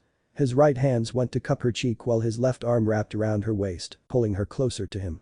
Slowly, they lowered themselves to the sand beneath them, only breaking their kiss to breathe and locking their lips together as soon as it was done. There, lying on the beach, they continued to kiss for several minutes. When they finally pulled away and paid a little more attention to their surroundings, they realized that Naruto was on top of her, lying in between her parted legs, pinning her down on the sand. Staring breathlessly in each other's eyes, they blushed when they realized the position they were in, but neither tried to pull away, far from that. With a sly grin, Fu wrapped her legs around his midsection, pulling him even closer. With a grin of his own, Naruto captured her lips once again as more passion slipped into the kiss, making the mint-haired girl moan slightly. His ire surging, they both left their hands to wander the other's body, Naruto's following the womanly curves of the general's body, while Fu sent her hands to sneak inside the hermit's kimono to caress his chest. Far from staying idle, Naruto continued to train his body so, while he was pacifistic, he knew how to defend himself, the consequence being, his chest was enough to make all but the most faithful straight woman drool. Following the woman's lead, Naruto slipped a hand under Fuu's shirt, the fact that she left her armor pieces in her hotel room, making it easier. Feeling his hand on her skin, Fu shuddered in pleasure. Then, deciding to take the lead, she flipped them over, now standing above Naruto, straddling his waist. With a smile and a quick peck on the lips, Fu righted herself, leading the blonde's hands to her hips. Smiling coyly at him, she began undressing, quickly getting rid of her haori before slowly and sensually pulling her shirt over her head, all the while slowly moving her hips against Naruto's growing arousal, revealing her breast binding and perfect body. Seating up, Naruto placed a hand on her rear, caressing it lovingly while his other hand went to her back, bringing her closer. Placing his head on her breasts, he began to kiss them lovingly through the bindings, reveling in her moans of appreciation as her hands caressed his golden locks, encouraging him further. Fu breathed the blonde's name, causing him to look up to her face. Seeing her nod gently, he smiled lovingly before his hands went to undo her bindings, leaving her chest bare to the world. Seeing her breasts before his eyes, Naruto couldn't contain him and began to kiss them, eliciting more moans out of the mint-haired girl, while his left hand fell back on the girl's backside and his right went to the unattended mound. Marveling at the way her breasts seemed to perfectly fit in his hand, he continued to kiss and lick, causing the blushing girl more pleasure as she left out more and more drawn-out moans of pleasure. Growing tired of being the only one exposed, Fu let her hand fall onto Naruto's shoulder, pushing his beige coat aside. The blonde, understanding the unspoken request, helped her remove the troublesome garment, keeping his mouth connected to the beautiful mounds in front of him.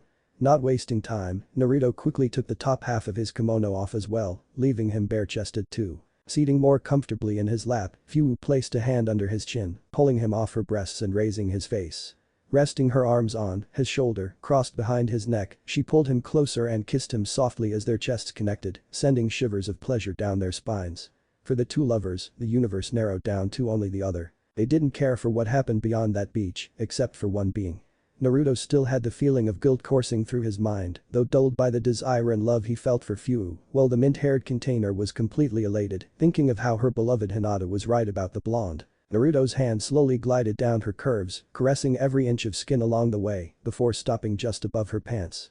Pulling out of the kiss regretfully, Naruto looked up at his tan-skinned goddess, seeking her approval. With a smile and a soft nod, Fu answered the silent inquiry. Naruto then began to lay her on her side, kissing her while his hands began to slide her pants off her. As his hand slid down, he followed suit, putting Fu back on her back and kissing his way down her body until he could finally reach her ankles. There, he took her sandals off before completely pulling her pants off. Kissing his way back up her leg, he made a little stop to kiss tenderly the darkened spot on her white panties, causing a sharp gasp to escape Fu's lips before resuming his journey, stopping once again to give each breast a kiss before finally reaching her lips and kissing his lover passionately. Lightly biting her lip, Fu left her hands travel down Naruto's chest before reaching his waist and beginning to pull his pants off. Quickly dealing with his sandals, she then threw the pants aside, leaving him in his boxers. Fu reached out, putting her hands behind Naruto's head, pulling him into a kiss as she slowly laid back down on Naruto's coat. For a few minutes, they continued to make out, enjoying the touch of the other's skin, gradually melting in the other's embrace. Naruto was slightly surprised when he felt Fu's hand slide down his back and into his boxers, before giving a squeeze to his backside. Pulling out of the kiss, he looked at her with a shocked face. Fu looked back, a mischievous smile on her face. Firm. Heard the woman before giving another squeeze and bringing him into another kiss. In retaliation, Naruto slipped his hand in Fu's panties and gave a playful squeeze to her buttock, causing her to smirk in the kiss. Breaking the kiss, they looked at each other's eyes with love and desire. Naruto can't take me. Fu's voice was sensual, so rousing it was almost painful. Naruto kissed her passionately on the lips, keeping the kiss for a few moments before, once again, going down her body, leaving a trail of kiss in his wake. Reaching Fu's hips, he grabbed the hem of her panties and, kissing his way down her legs yet again, pulled them off. As he crawled back up her toned legs, he was drawn to her core, kissing lovingly at the exposed treasure. When Fu felt his breath on her womanhood, she shivered and soon after gasped in pleasure as his lips made contact.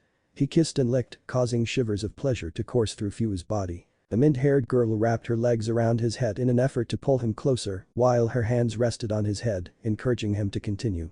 As moans and pants escaped her lips, she stared at the orange sky through half-closed lids without seeing it, too lost in the pleasure and bliss. Naruto wasn't as good as Hinata, but he was still very talented, and Fu wanted to bask entirely in his love. She was so far lost in her pleasure that she didn't felt his hands crawling on her skin until they began to fondle her breasts. Soon, Fu reached her peak and, moaning her lover's name, fell limp on the coat, panting and smiling. Naruto climbed back to her mouth, kissing every inch of her body on the way before pressing his lips against hers. Positioning himself at her entrance, Naruto gazed into her eyes, seeking approval. With a nod and a smile, Fu gave it. When the blonde entered her, the mint-haired woman let out a long drawn-out moan as shivers ran down her arching back. Once Naruto had completely entered her, they took a break to catch their breath and kiss. Then, Naruto began to move, slowly at first, letting his lover accommodate him, but when Fu began to buck her hips, he knew it was his cue to accelerate, and that he did, still kissing his goddess. For what felt like an eternity, they moved their bodies as one, melting against each other, their tongues dancing together. Fu's hands were gripping Naruto's shoulders with what little remained of her strength, while Naruto was holding her hips, pulling her closer with each thrust. Their minds were only a whirlpool of desire and growing pleasure, and their breaths were short. Soon, they reached their peak, muffling their cries of pleasure and love in a kiss. Naruto managed to put them on their side before all his energy left him, and for a few minutes they lay there, basking in the afterglow, their glimmering bodies caressed by the last rays of the retreating sun. But their peace was short-lived as they heard sounds of footsteps. Fearing what could happen if they were discovered, they quickly gathered their clothes, putting them in the coat they used as their love bed barely minutes before, and, once all the garments were gathered, leapt into the trees. Hiding in the canopy, they looked down on the beach and saw two of Fu's bodyguards walking out of the woods, the man running after a brunette, both laughing carelessly in the settling night. The woman allowed herself to get caught, still laughing before kissing the man full on the lips, and it was quite evident they were eager to indulge in the same pleasure Fu and Naruto had a few moments ago. Looking at them, the mint-haired woman smiled. Aneo and Kenshin. I'm happy for them. We should leave them alone. How about we go on at your place? Naruto grinned, all feeling of shame forgotten for now, and picked her up bridal style before making his way to his home, their clothes still held inside the folded coat. The mighty beast tore through the air at incredible speed, cleaving clouds in half as it flew through them. Even the raging storm ahead of it seemed to cower in fear as the fearsome creature flew toward it. Hibiko, matriarch of the Ryu clan, the mighty dragons, hadn't left her beloved mountains in an eternity. She was the mightiest of her kind, 70 feet long, 6.5 feet large, and possessing scales of a deep emerald green with hues of gold. Many legends spoke of her, yet none could convey her majesty. She was said to have been born to a volcano in the deepest abyss, to be an immortal incarnation of nature's fury, to be the messenger of wrathful gods, ready to descend upon mankind if it stooped too low. She often chuckled at such tales. Had she indeed been such messenger, then mankind would have been extinct for a long time, and even though she was probably one of the oldest living beings in existence, surpassed in longevity only by the mighty Bijuu, she wasn't immortal like them. She had been born in the Hibi clan as it rose to sentience, becoming intelligent enough to speak and think. While her brethren retained the predatory mindset of their savage ancestors, she, along with the one that would become her mate, was born with a more evolved mind and an instinctive comprehension of the ways of nature. Through deep meditation, they had attuned themselves to the energies of the world and evolved into new creatures, the very first dragons, marking forever the legends of the snake clan. That was a millennia ago, and many snakes tried to attain their status, but the predatory and power-hungry mindset of their kind kept them from becoming what they yearned to be, and very few had actually achieved their transition, and all had joined them in their peaceful den, hidden deep into the snowy mountains of the north. For many years, she had watched the vileness of some humans bring pain upon more peaceful beings. Losing her mate to a power-hungry fool centuries ago, she had long lost any hope to see men come to peace. Yet, as her road came to an end, a glimmer of hope had appeared. A fragile, weak-looking Hinata glared her firstborn down. She had come to her words were sincere, her voice even, her eyes unyielding, her dream generous, her heart pure. She was willing to bring peace to this war-struck land, to make it her home, to save the lives of countless strangers, because it was the right thing to do. Hibiko had gazed into her eyes and soul, and she had seen the pain she had gone through, the will to spare others from it. She didn't need more. Her children had joined the fight, their roars enough to win entire battles, their might displayed only against the most crazed and powerful warlords. She could have called upon their might to win easy victories and take the land as hers by sword and bow in a year, but she had chosen to go the hard way, using her mind and tongue to bring entire countries to her side, fighting most of her battles herself along with her armies. Hibiko and her 5 children had been there at her wedding. Her maid had been allowed to sign the summoning contract, one created especially for Hinata and her line. She considered the young human her friend, so when her son mentioned her journey back west to find her long-lost love, she immediately decided she would be the one carrying her. All these thoughts drifted through her mind as the storm dissipated in her wake. She could feel the awe-filled gazes of the humans working in their fields far below, her 3 passengers on her head, a focal point of natural energy far on her left, beyond the horizon, which she recognized as Mount Myaboku, home of the Toad clan. They flew over the Earth country an hour ago and would soon reach Wave country. Gazing on the horizon, Hibiko's gaze settled on the little bustling point that was Konoha. They would soon fly over it. Hinata-chan. Spoke the serpentine being in her calm feminine voice. Yes, Hibiko-sama. Konoha is there. Any thoughts on your mind you would like to share? I do not wish to dwell on what was, my mind is turned toward the future. I no longer feel any attachment to this village, nor do I hate it. Very well. We will arrive in about another hour. Thank you, Hibiko-sama. Do not thank me, little one. You gave me some hope for the future and an occasion to stretch my limbs. Even through the raging wind around them, she could still hear Hinata's soft giggle. Deciding to do her best to reunite her friend with her lost love, she took even more speed, letting out a mighty roar as she flew over Konoha, mentally enjoying the possible reactions of the people below. Asuma Saratobi was walking in the peaceful streets of Konoha, his 3-year-old son in his arms and his wife at his side. It was a beautiful day, everything was calm, and the threat of war had all but disappeared thanks to the work of the very one Konoha had scorned, one Naruto Uzumaki. While a philosopher would have talked for hours about whatever this irony could make him think of, Asuma wasn't a philosopher, he was a man that wanted to enjoy his day with his family, nothing more. Suddenly, all this peace was shattered by a roar from high above. Looking at the sky, everyone in the street, hell, in all of Konoha, could see a snake-like creature fly through the sky at tremendous speed. Around them cries of fear and anguish were heard, panic began to take hold as civilians hurried toward the shelters, and children cried. But the ninja population stayed still, warily looking at the passing dragon. Seeing their protectors stand unmoving somehow calmed the civilians, and the panic ceased.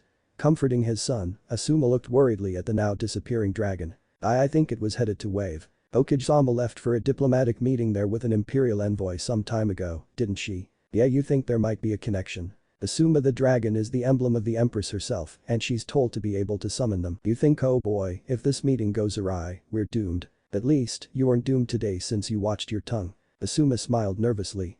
He certainly didn't want to anger his wife by throwing profanities near their son. The good news being, he was getting quite proficient at keeping his tongue in check. With a sigh, they resumed their walk, but worry still lingered in the corner of their minds. Hinata laughed softly atop Hibiko's head. She couldn't believe such ancient and powerful creature was still pulling these kinds of pranks. Looking at her two companions, she smiled. They were sound asleep, cuddled up to each other. They both wore a dark yellow armor on their torso with shoulder pads of the same color. Underneath it, they wore a long-sleeved black coat falling on their tights and back and black pants. Their outfit was completed by black sandals. One had black hair tied up in what one could call a pineapple tail, and the other had long flowing brown hair, their lower faces concealed by skin-tight cloth masks. They came to the west sometime after her, but they hadn't met again before a few years, and by that time, she already was a powerful and respected general. Since then, they hadn't left her side, always fighting for her, to help and protect her.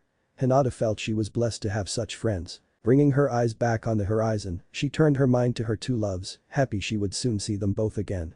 And if I know few, she'll probably have failed to stop herself from going too far, looks like I won't have first dibs on Naruto-kun. In wave, a couple stirred under the rays of the sun. Letting out a contented sigh, Fu snuggled a bit more into Naruto.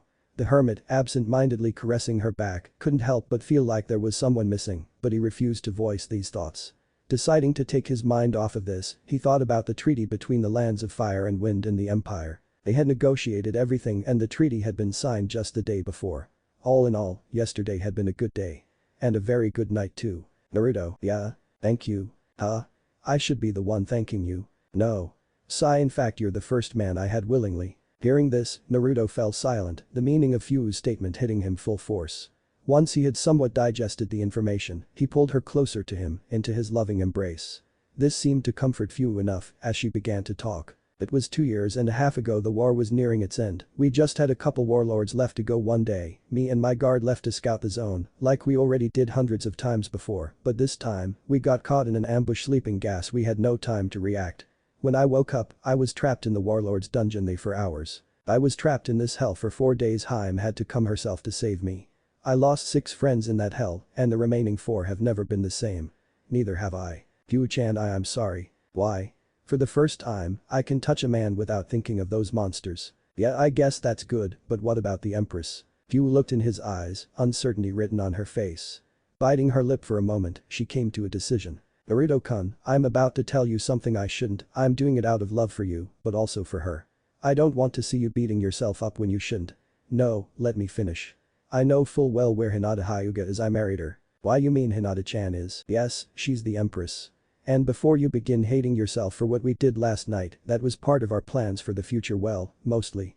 Haim-chan was supposed to have first dibs, but hehe, we got a bit carried away.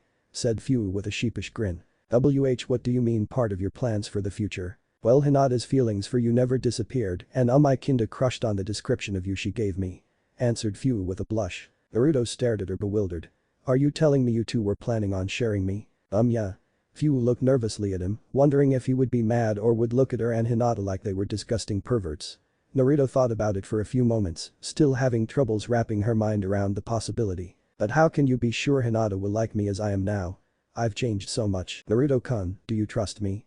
Naruto looked at her and, after barely a second to think, nodded. Then believe me when I say she's going to love you now even more than she did before. Oh okay. Silence settled in the room. Fu was a bit worried, Naruto still looked a bit troubled by this all, and she was worried that he might react by rejecting them, the only comforting note being Naruto's arms still wrapped around her.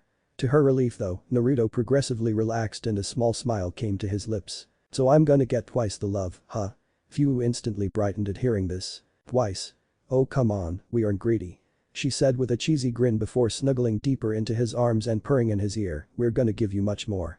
A shiver went down his spine as Fu's hands began to caress his body again. Fu-chan, what if someone from Konoha comes in? They're gonna ask questions and I doubt any of us wants to answer. Fu thought about it for a few moments before sighing. Guess you're right. I'm gonna go to the hotel and get changed. You wait for me for breakfast. Okay. Anything you want. The pastries are quite good. No, nothing particular, I trust you. And you'd better take something filling, Haim could arrive anytime now and after what we did last night, well, I guess you can imagine. Images filled Naruto's head as a trickle of blood fell from his nose. With a giggle, Fuwu got up and quickly got dressed. Leaving a peck on his lips, Fuwu went to the window. "I'll be right back, you'd better behave, love."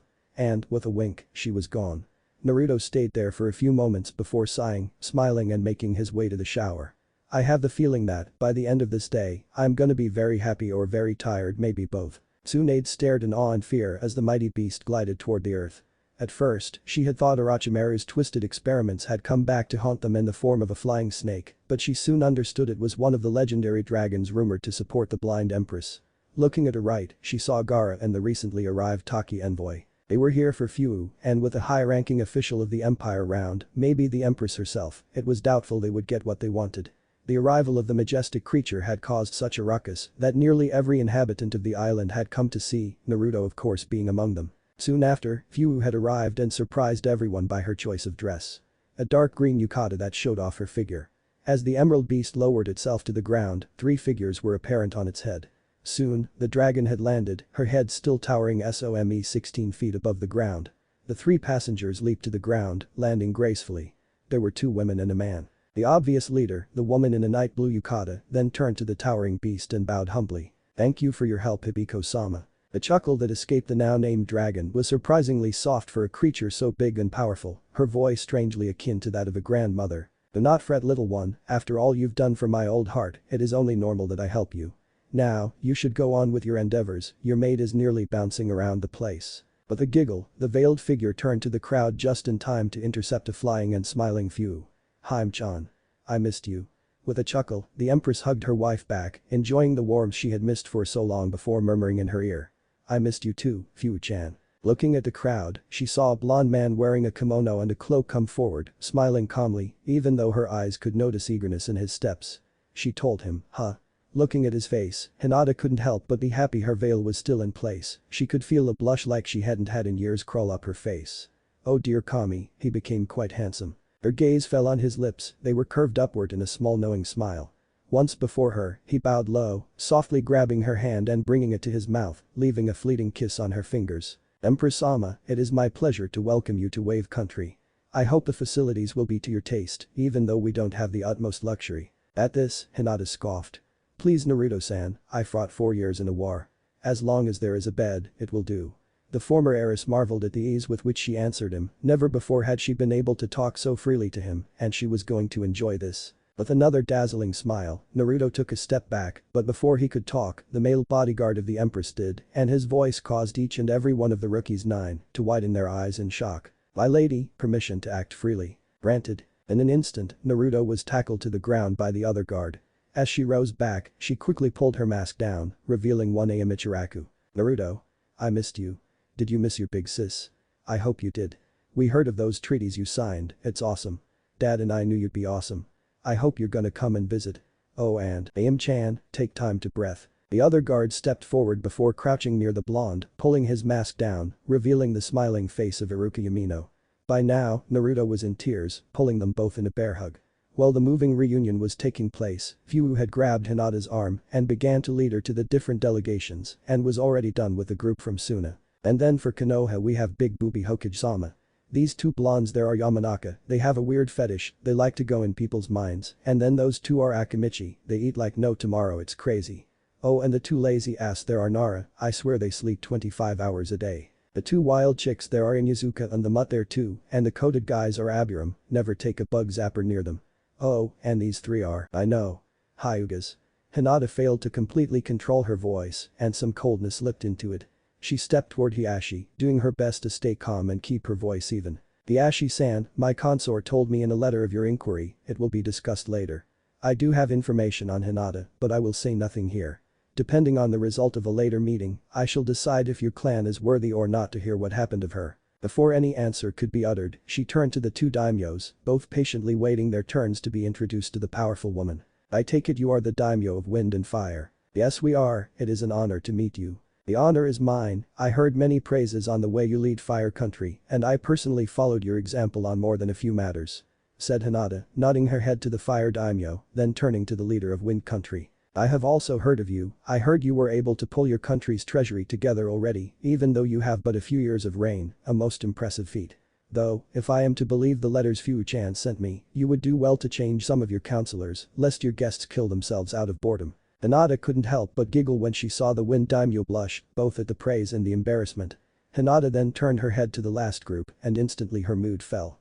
Her voice instantly grew arctic cold. "What, may I ask, is a Taki envoy doing here?" A man with dark green hair stepped forward. "We came to retrieve my daughter. Her place is among her people and family in Taki."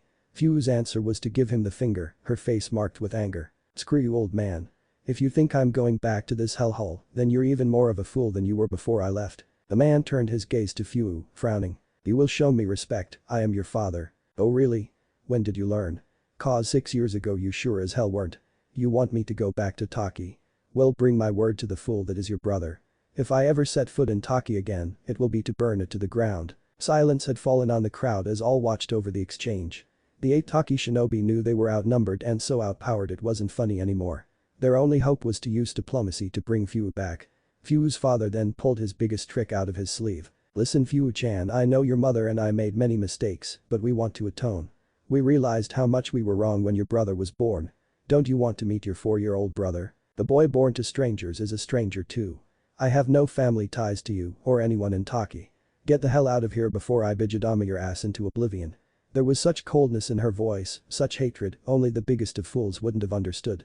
With a sigh, the man signaled the other Taki shinobi to leave. "Just so you know we truly are sorry. Too bad I don't give a shit." But the defeated look on his face, the man left, but Fu was still fuming. The nerves of the guy. He screws up my life for 13 fucking years and he think he'll get me to go back to that freaking hellhole with just a little sorry. Bastard. A hand on her shoulder caused her to look above her shoulder, meeting Hinata's eyes through the veil. "Come. I wish to discuss some things with Naruto-san and I want you to be there. After that, we'll relax, okay?" "Yeah. Sai, you had breakfast." "Are you really asking that to a woman that just got down from a dragon's head?" asked Hinata amusedly. Looking above her shoulder, she noticed Hibiko had reverse summoned herself to her mountains. But almost immediately, her face snapped toward Hanabi. "I wouldn't do that, young girl. Many have lost their lives because they looked at my face uninvited." Immediately, Hanabi froze. After a few moments of nervousness, she managed to squeak out a reply. Sorry. Curiosity got the better of me." "Oh? I do believe your clan to be known for your impassivity. Many things have changed. This is also why we want to have Hinata-nichan back, perhaps." "Now Fu-chan, you were talking about breakfast." "Yeah.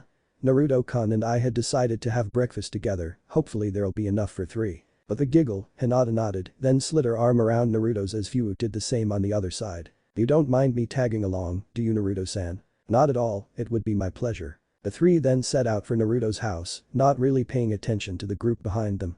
Kankuro was the first to recover. "Say, didn't she say she wanted to bang a container they knew about? You think that's Naruto? That would mean the Empress knows him. Still, he's getting 2 of the hottest girls in the world. Lucky bastard." In Shikamaru's mind, something clicked. Blue hair, knows Naruto could it be? Troublesome. The Nara slipped his hands in his pocket, thinking of a rational way of telling the others, and felt a small paper. Taking it out, he quickly read it, paling. "Shikamaru, you're a genius, and I know it. You probably already deduced my identity, I want to keep it secret and you're probably too lazy to take my goals into account, so here is an incentive. If you tell anyone, I will mount your balls on a wall. With love, Hinata." Acting without thinking, Shikamaru incinerated the paper, gaining the attention of everyone around. Deciding it was safer to talk first, he immediately opened his mouth. "I won't tell you what was on it, my ability to make children is at stake and I won't risk it for you." With that, he walked away nervously, leaving a very confused group. Kiba, finally snapping out of his stupor, asked the only question on his mind. "Am I the only one not getting it?" Shikaku considered what might have caused his son's reaction and quickly concluded a similar paper might be in his pocket, so he walked away wordlessly, intent on finding a secure place to dispose of the evidence and avoid a very painful and humiliating mutilation. On his way, he passed a skulking Sasuke muttering, "Why didn't she mention me? The Uchiha are still important, I hope." Back with the 3, they walked silently for some time, Naruto enjoying thoroughly the feeling of being surrounded by 2 gorgeous women. Then, Hinata broke the silence. "You told him, didn't you?" The tone was casual, but Fu immediately tensed. "Yeah, he was hurting so much. It's okay. You're not mad? No.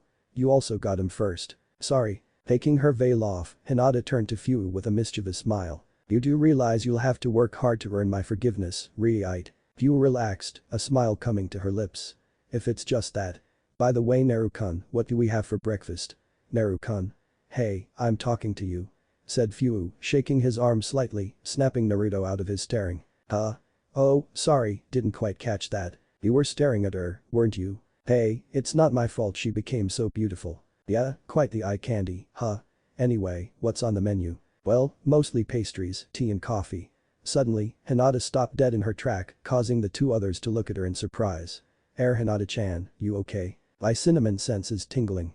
She then proceeded to drag Naruto and Fu at high speed toward where her instinct was leading her, which happened to be Naruto's house. Stopping before the closed door, Hinata turned to Naruto, a hungry look on her face. There are cinnamon buns in there. Whose house is it? Mine. At once, Hinata's arms were around his neck as she kissed him passionately. Cinnamon buns for breakfast. You're gonna get banged, Naru-kun. Now, you'd better open up, when she's done kissing you, she's gonna want her buns. Hinata, as soon as she realized she was kissing Naruto, tried to pull away, but couldn't due to the man's arms keeping her in place as he deepened the kiss. Before soon, she surrendered and began kissing back too. When they finally pulled away, they smiled at each other, breathless but happy. But then, Fu decided to remind them of her presence. So, are we gonna take this breakfast or what? Both turned to her, blushing a bit. She stood there, her arms crossed above her chest, pouting, her childish expression causing Hinata to giggle. Consider this part of the payback for having him before me. Now, as much as I love kissing you, Naru-kun, we should really go in and have this breakfast. With a nod of his head, Naruto opened the door, letting his two ladies in. Well, at least I got a kiss and a pet name from Hinata-chan. This day keeps getting better and better. Naruto was lying in bed, a woman on each of his side, the sheets downright soaked with sweat. For the life of him he could not logically explain how a simple breakfast had degenerated into a scene worthy of the most hardcore book Jiraiya could ever dream of writing. He could feel Hinata's head above his heart with a smile on her face. Fu was busy burying her head in his neck, and hell, even now he could feel his manhood hardening from the still foreign but very pleasurable feeling of two pairs of breasts being pressed against him. And to his embarrassment, Hinata seemed to notice it as well. Naru-kun again? God, you're insatiable. It's not my fault, I have two naked goddesses pressing themselves against me. Flattering won't get you any further. Hinata giggled before laying her head back on his heart. I'm too tired to take care of you right now, I think I'll take a little nap. Yeah, yawn, same here. And you, Fu-chan. Turning to the mint-haired beauty, he found her fast asleep, nuzzled against him. With a smile, Naruto laid his head on the pillow, closing his eyes and slipping into peaceful slumber. And right then the door slid open, slamming against the wall, as a breathless and triumphant Toad Sage entered the room. I found her. This immediately brought the three people in the bed back to consciousness and Jiraiya near his death. In the instant it took him to scream in pride, Hinata had gathered nature chakra, fashioned it into ethereal-looking throwing knives, and was ready to throw them. Fu had unsealed her bow from God knows where, and Naruto had taken the kunai hidden under his pillow. Even though the three of them were still in bed and the two women had a hand paralyzed to cover their chests with the sheets, Jiraiya was still on death's doorstep, and he would soon shake hand with the Grim Reaper if he didn't find a good excuse. But then again, he was Jiraiya the super pervert, and even faced with a certain death would he perv. So, with a lecherous grin, he took out his notepad. This did not sit well with Hinata.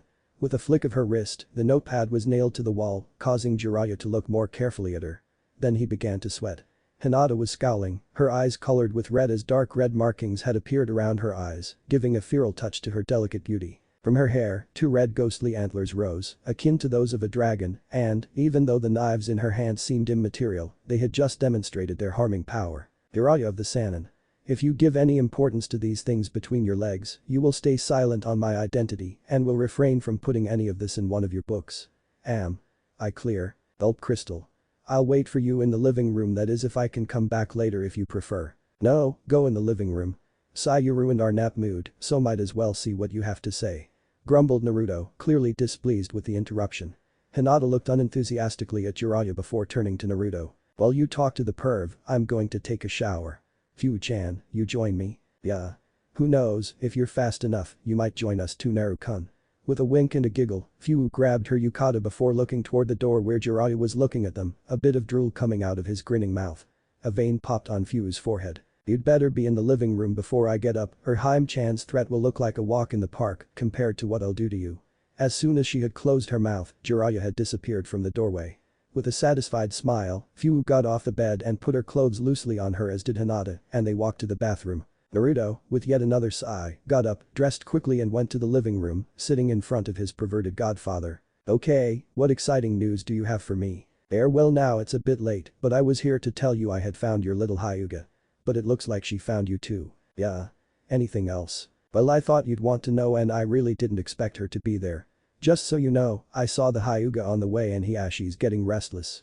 Your little girlfriend would do well to talk to him or there's bound to be trouble. She'll deal with him when she so chooses and the way she wants. I'll try to advise her, but the choice still belongs to her. Jiraiya nodded. His gaze then fell on some discarded pastries. You have plans for these? I didn't have breakfast. Help yourself. I'm going to have my shower.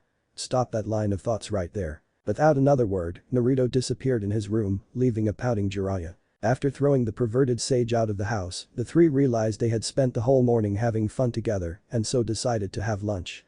Hinata insisted on cooking and, Fu's praises helping, Naruto accepted to taste her cooking for himself. To say Naruto loved her cooking would be the understatement of the millennium. After lunch, Hinata finally accepted to see the Hyuga representatives, but under her own terms. Meaning, with her face veiled and her two lovers nearby to help restrain her if need be. Once the room was prepared, once they got rid of the scent, Naruto went to find the three Hyuga, leaving Hinata and Fu to talk. So Haim. What do you plan on telling them? I don't know, they are my family, but their rules have hurt me. I really don't know what to do.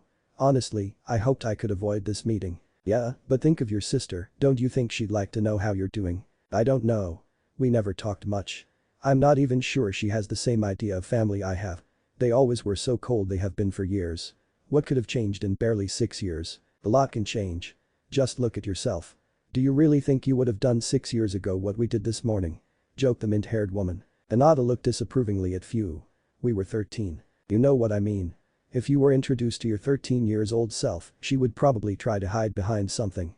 Is it so difficult to imagine that, maybe, they care? Remember what Naruto said. He told us Hiashi had followed every lead he could find, he even got his leg crushed while looking for you. And he crushed any hope of happiness I had in my childhood. That man has to answer for 8 years' worth of hell. Fu, you should know by now. Forgiveness is not something I grant easily, especially not to those who hurt me. Besides, I don't think you have any advice to give me on this issue, or must I remind you the way you told your father to fuck off this morning? It's not exactly the same. How so? He screwed up your childhood. Well, my father did the same. He's lucky I even let him talk. My father threw me out when I was 4, I doubt Hiashi did the same. And while it's true he regularly beat you up, you never left this training on the verge of death. Am I wrong? Phew. I made up my mind. They should have cared when I was still in Konoha. And Naruto? He cared. He fought for me in the Chunin exams. Are you sure it wasn't his sense of justice? Are you sure he wouldn't have done that for anyone? Hinata tried to answer, but no retort came to her lips. Anger began to boil in her as she shot a glare to her wife. But it receded as soon as it came and Hinata's gaze lowered. So you think he pretends to love me? It would all be a lie to avoid hurting me? Whispered the former Hyuga. Fu began to panic slightly, rushing to comfort the depressed Empress. No, of course not, you know he loves you. I'm sorry, I didn't use the right words. What I mean is you don't know how important something really is until you lose it. It's the same with people. What I'm trying to say is everyone you knew had a shock when you were banished, including your clan, so they probably miss you at least, give them a chance. Fu, I understand, but if I must give them another chance, then why didn't you give one to your father too? Because he didn't give a damn. I had some time to gather some information, and Taki didn't even lift a finger after I left. They didn't care about where I was until I would threaten them on a border issue. They want my power, not me. But your father doesn't want to force you back into Konoha, he just wants to make your life better. How? He thinks you still have the seals, and he wants to take them off. Hinata took a deep breath to calm herself. Alright, I'll try to stay calm. At this moment, someone knocked on the door. As the door slid open, Naruto's head popped in. They're here. Taking one more calming breath, Hinata put her veil on. Send them in. Naruto nodded and stepped completely inside, opening fully the door for the three Hyuga. Now that she had time to carefully look at them, she noticed several things. First were her father's limp and the cane he used, along with the fact that Hanabi was helping him walk, then the change in her father's hair color. In itself it was surprising, normally a Hyuga's hair grade only around 65 to 70, yet her father, who was only in his mid-50s, looked as old as her grandfather last time she saw him. It really shocked her to see just how defeated and tired Hiashi looked. Then, she noticed how much Hanabi had grown, she had left a 9-year-old girl, and here was a 15-year-old Chunin. Her brown hair was still long, falling to the small of her back, she was wearing a cream kimono top with a dark blue sash to keep it closed, her headband tied around her neck, her fishnet shirt visible near her throat. Dark blue pants and black sandals completed the outfit. Niji still had his hair long and his headband on his forehead, but now wore cream kimono top and pants along with a black man's skirt. Or apron. Seeing this, Hinata had to stifle a giggle. Hyuga Niji, I had been told of your skills, but not of your choice of dress. In a clan so strict and traditional, cross-dressing must be frowned upon. Your life must really be hard. Teased the veiled Empress in a mocked compassionate voice, causing the Jonin to blush furiously, spluttering denials while Hanabi snickered not so discreetly.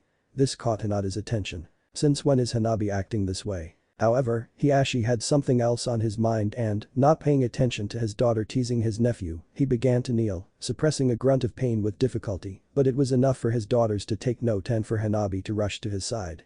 Father. You shouldn't exert your knee like that. Hanabi, I'll do anything necessary to ensure Hinata's well-being. If it means I have to suffer a bit, then so be it. Hanabi, seeing her father was being stubborn, sighed and helped him to kneel. Hiashi was quickly joined by his daughter and nephew, and as one bowed to the ground. Then, his head still on the ground, the aged clan head spoke to the Empress before him. Lady Empress, I am grateful that you hear us out, for I do not deserve such honor. I have no doubt Hinata told you of my failure as a father.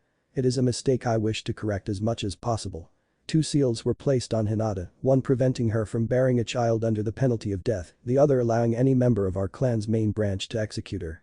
I wish to remove these seals. I am not asking for her return to the clan, I just ask you to please tell her we have a way to remove them.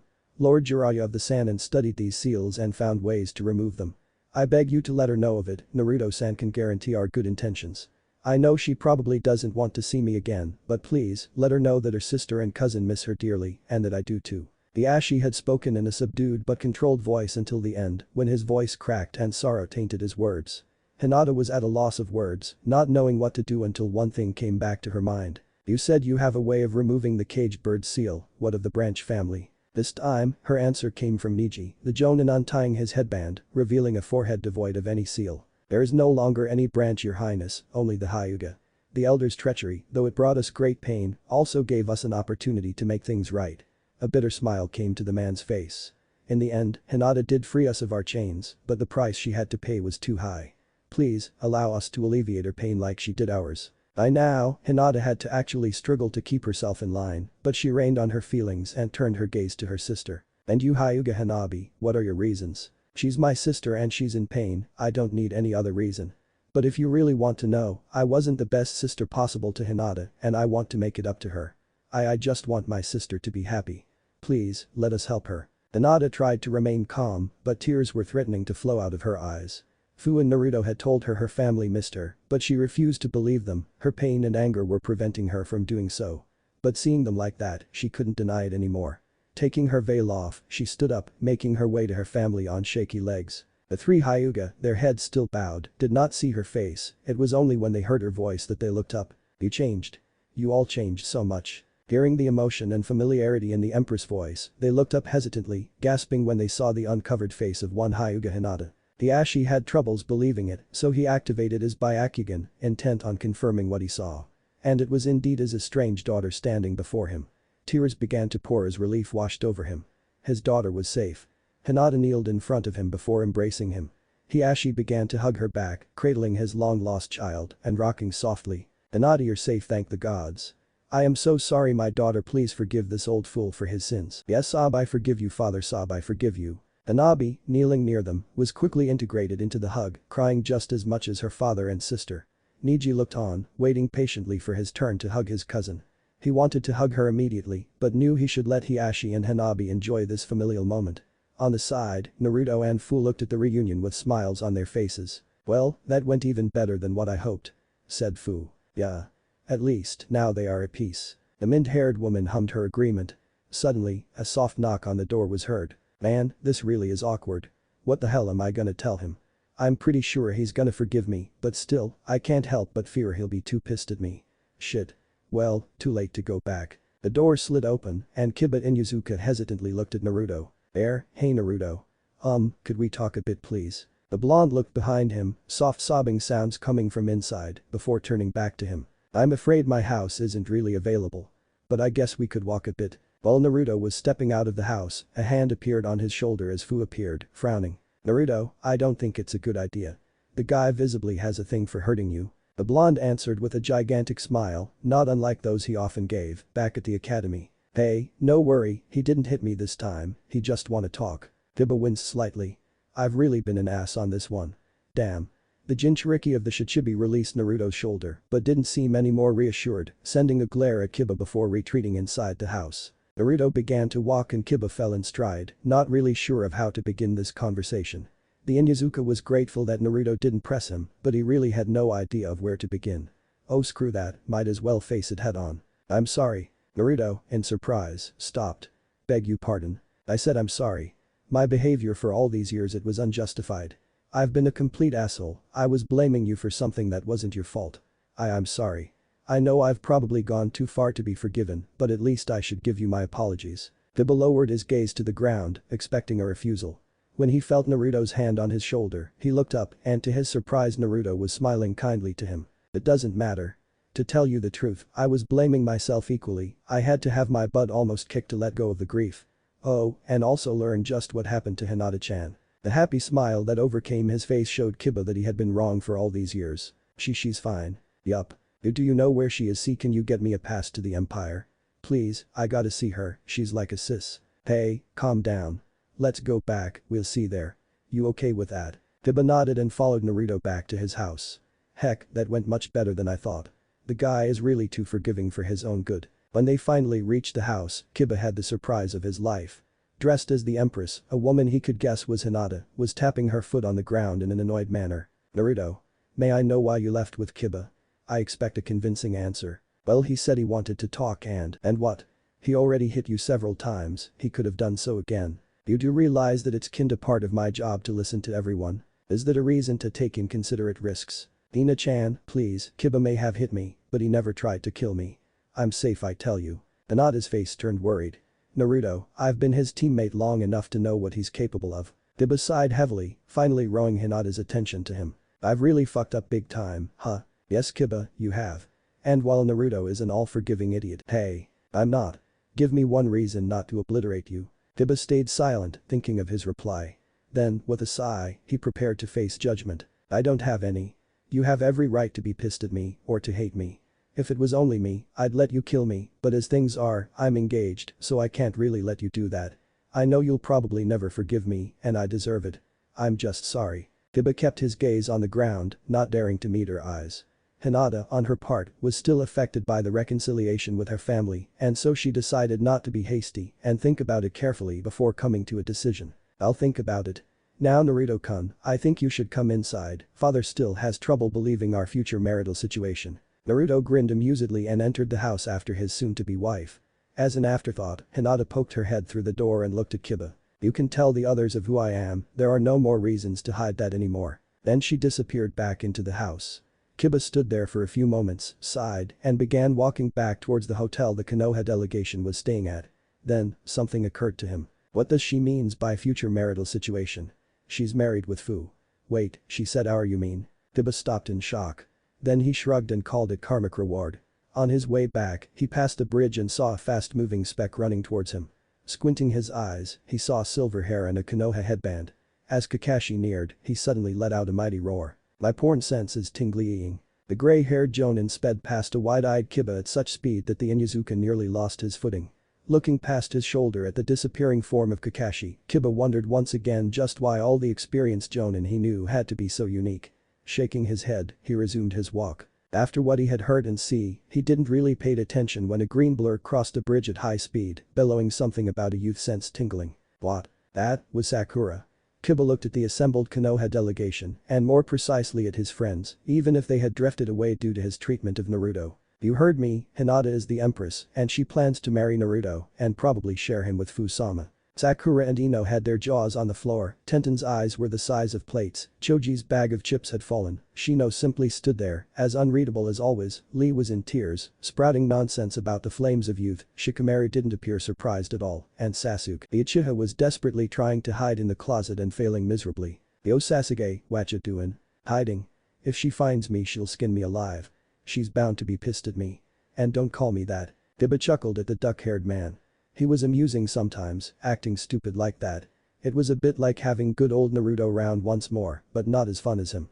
As if reading his mind, Sakura landed a glare on him. Wait a minute, how do you know that? Deciding that beating around the bush would be beyond stupid, Kiba answered honestly. I went to talk to him. An encounter earlier in the week opened my eyes. So I kinda went to apologize. A huge silence settled over the assembly.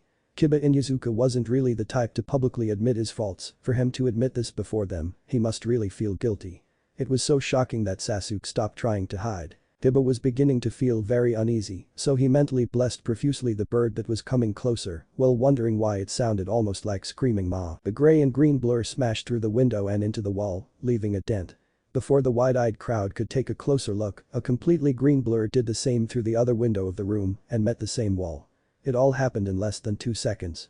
Now that both blurs were somewhat static, they could see it was Hada Kakashi and Mido Guy. And less than a second after they arrived, 2 furious voices filled with feminine righteousness bellowed in rage. And don't you 2 freaks dare come near our man again. The Leaf Assembly looked at the 2 teachers in silence as they got up groaning. Damn, and they call it the gentle fist. There's nothing gentle about it. This youthful mint flower truly packs a punch. Tsunade, still shocked to learn that Hinata was alive, addressed them in a pissed off voice. Alright, why the hell are you 2 here? My porn sense was tingling. My youth sense was tingling. My troublesome sense is tingling. Sighed Shikamaru. What the hell? Interrupted Kiba. Am I the only one not having a tingling sixth sense? After a few moments of silence, Choji slowly raised his hand. My tummy is tingling. Getting a hold of herself, Ino smiled devilishly. With an evil glint in her eyes, she muttered under her breath. My gossip sense is tingling. Gossips on an empress's sex life, that would be my ultimate accomplishment. Quickly grabbing Kakashi and Guy, she threw them on an empty couch before taking her place in the doorway. No one's leaving this room until I have a complete report on the possible activities of these 3. I want gossip. With a sigh, Tsunade got up and went to the door.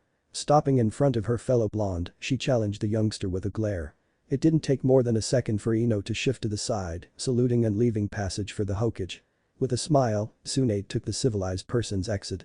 She could have used the window, but she felt it was unbecoming of Cage. Once she had exited the hotel, she decided to forego any dignity and sped to Naruto's house. She reached her destination in barely a minute. The shack wasn't that far inland, and she knew the way. Once there, she tentatively approached the door, but hesitated before knocking. Something on your mind, Haim? Looking above her shoulder, she saw Jiraiya in a tree, leaning against the trunk and standing on a branch. You know what's on my mind. I thought she was dead. But she's not. Yeah, and I'm happy for that. But I can't help but wonder what if she blames me. Only one way to find out. Tsunade nodded and knocked. After a moment, the door slid open and revealed an impassive Hinata. As soon as the former heiress saw the Hokage, her face relaxed. Oh, it's you Tsunade-sama, please come in. The blonde nodded and stepped inside the house, then in the living room. There, she saw Hiashi, more shocked than she had ever seen him, sitting on a couch, with Hanabi patting one of his hands and Fu on the other side, snickering. What's the problem, old man? There are plenty of people who'd love to have 2 in-laws with the same child, so stop gapping like that, will ya? Of course, this did nothing to improve the poor clan head situation, but it did increase Fu's laughter. Tsunade herself couldn't help but smirk at the display. Hinata walked past her and went to sit in Naruto's lap, the blonde being currently seated in an armchair. And Niji, leaning against a wall, was looking at the scene with a bemused expression on his face. Once seated, Hinata turned to her consort. Now Fu-chan, what did I tell you about teasing father? He is a very traditional man, give him some time to accept the concept, will you? Yeah, sorry, can't help it. Satisfied with the answer, Hinata looked back at Tsunade and noticed she was still standing in the doorway. Tsunade-sama, why don't you take a seat? Said Hinata, motioning for a free armchair, probably the one Hinata had been seating in, and with a nod, the slug princess took place in the chair, settling her gaze on Hiashi. How long has he been like that? Maybe a minute or 2. Don't worry, he'll come around eventually. When mother told him she was pregnant with Hanabi, he was shocked for a whole day. I see you are here alone, I take it this isn't a social visit. Tsunade took a deep breath to calm herself. Hinata, I'm sorry. For banishing me. It wasn't your fault. You were dealing with pain the way you were used to, it's just the Hyuga elders' fault, they took advantage of it. And they paid for it, even though I feel they should have suffered more. Well, what's done is done. Tsunade nodded, feeling relieved, but she couldn't get herself to relax, the guilt just wouldn't go away, but it was to be expected, she had lived with it for too long for it to go away after just a few words. With a sigh, she turned to Naruto. The blonde was happily resting his chin on the Empress's shoulder. Never before had he looked so happy, and Tsunade was relieved to see that things were looking up for him. Turning back to Hinata, she made a quick decision. I understand you are going to marry Naruto, correct? Well, we plan to take so time before that, but yes, it is planned, he proposed to both of us this afternoon, he even bought the rings already. "Hey, my girls deserve the best," exclaimed Naruto with his patented smile, causing a smile and a blush to appear on Hinata and Fu's faces. "I see," said Tsunade, a smile playing on her lips. "Well, I'd like to be able to visit the knucklehead when he lives in the Empire, and I'm pretty sure I won't be the only one, and there's also the matter of your friends, I think they'll want to be at the wedding and be able to visit from time to time. Nothing a good little treaty can't take care of. Though, I'd really like to wait until tomorrow before negotiating that, I'd like to spend some time with my husband-to-be." "Certainly." Tsunade smiled.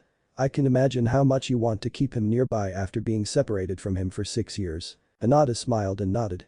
The evening was spent talking lightly and trying to get Hiashi over his shock, with little success. It didn't take long for Jiraiya to join the group once Hinata began cooking dinner with Naruto's help. The next morning, Hinata, Fu and Naruto got up a little bit early to prepare for the day. Fu decided to go with Hinata to the negotiation and, since his two lovely ladies were gone, Naruto decided to have a little walk on the beach. The blonde was in an exceptionally good mood this morning, and the beautiful scenery did nothing to dampen his spirits. The waves were softly crashing on the sand, the sky was a beautiful shade of blue, and there were barely any clouds. On the horizon, he could see one of the many boats that came to the island, a very rare sight from this beach, away from all maritime roads. He noted he'd have to tell the Raikage and the Tsuchikage to stop the search. So lost was he in his little world that when the canister began whistling, it was already too late. It took some time for Naruto's disappearance to be noted, but once it happened, wave descended into chaos, everyone searching for the young man who brought peace so easily. Finally, just after noon, a canister was discovered on a beach near the north of the island, and soon after, the whole Konoha, Suna and Imperial parties were gathered on the beach, looking for clues. The canister bore the emblem of a pirate gang known to abduct nobles to extort ransom. Looking at the canister in her hand, Tsunade swore under her breath, no one knew what harbor these pirates used, and they operated along the whole coast, meaning they didn't even have ways to narrow the search. Looking at Hinata and Fu as they silently conversed, she wondered what thoughts went through their heads. As soon as Naruto had been reported missing, they had gotten out of their formal yukata and adorned their battle clothing. Fu's shirt now had 3 small plates the same color as her chest plate on top of each sleeve, and 2 equally green pauldrons shaped as horn beetle heads topped her haori, the blonde Kage noting with interest that her armor seemed sturdier. While impressive, the change wasn't too out of place, she had already been seen in battle clothing, this was just a bit heavier. Hinata on the other hand. She now wore a long dark blue kimono top that opened on the front past the belt, revealing matching pants. Her chest was covered with a dark purple breastplate, pauldrons shaped as dragon heads resting on her shoulders, 3 purple plates resting on her sleeves just below them. Resting on her forehead, a golden circlet representing a dragon clutching the pearl of wisdom in its talons completed the outfit. When they stopped talking, Hinata took a few steps forward and suddenly began pulsing with energy, catching the attention of every person present on the beach. Red ghostly antlers akin to those of a deer grew on her head, dark red markings appeared around her eyes, almost like a blood-red fire spreading on the skin around her eyes. She then stepped closer to the place the canister had been found at and kneeled. She concentrated for a second and then her head snapped up suddenly, looking straight at the sea, to the north. "You got it?" asked Fu, some worry in her voice. "Yes. His chakra trail leads north." Fu nodded and the imperial couple began to walk towards the sea. "Wait a moment," called Tsunade. "You don't know exactly where their base is, they have easily 200 men and you won't have any backup. And that's not mentioning the distance you'd have to cover." They both turned their heads to look at her, a confident smirk plastered on their faces. "We already crossed larger distances before and if the sage mode doesn't betray me, something it never did, then they are on Whirlpool Island," answered Hinata. "Now, if you'll excuse us," said Fu. "We have to get our man back and show exactly why we were feared in the west." Before anyone else could say a thing, their chakra flared as 2 insect wings appeared on Fu's back and Hinata was surrounded by a thin cloak of red chakra. In a burst of speed, they were gone, leaving only 2 trails of raised water in their wake. They were running or flying at a speed never achieved before, tearing through the air at such high speed that they actually had to use chakra to force air to come into their lungs and to keep their bodies in one piece, something that was made somewhat easier by the natural or demonic chakra flowing through their bodies. But they didn't care about that, they had a goal, one that came steadily closer. After a full hour of running at such frightening speed, they finally caught a glimpse of their goal. Whirlpool. As they grew closer, they began to slow a bit, allowing the tunnel vision effect to recede somewhat. The closer they grew, the easier they could see an odd harbor made of wooden structures gathered in a stone fortress, probably raised with the use of ninjutsu. Fu began weaving through hand seals, using her most powerful original technique, the most powerful Raiten technique ever created. As she held the last seal, a ball of lightning began forming in front of her mouth, growing in size quickly until it was the same size as her head, then it suddenly shrank and she closed her mouth around it. Her cheeks puffed and she released the attack, letting loose the closest thing to a Bijadama a human could make. The compressed ball of lightning flew through the air at an even higher speed than they were, impacting the wall of the fortress. In a great explosion of lightning, the wall exploded inward, peppering the buildings behind it with fragments of stone, killing many and deafening the survivors. Boo took some speed, dashing through the dust cloud, dispersing the wings and unsealing her bow before slamming down on the ground, sending a concentrated wave of lightning around her to cover her entrance. Soon after, Hinata joined her. Looking around, they saw the pirates and the occasional deserter gather around them. A good part of them was still deafened, and they looked at them with terror in their eyes. They couldn't comprehend what was happening. Then, they understood that there was only 2 women attacking them, and they assumed the attack that breached the wall had to have taken a huge amount of their reserves. Confidence began to flood them again. Hinata looked at them with disdain. She had fought men far worthier during the war and she felt insulted that these fools thought they could fight them.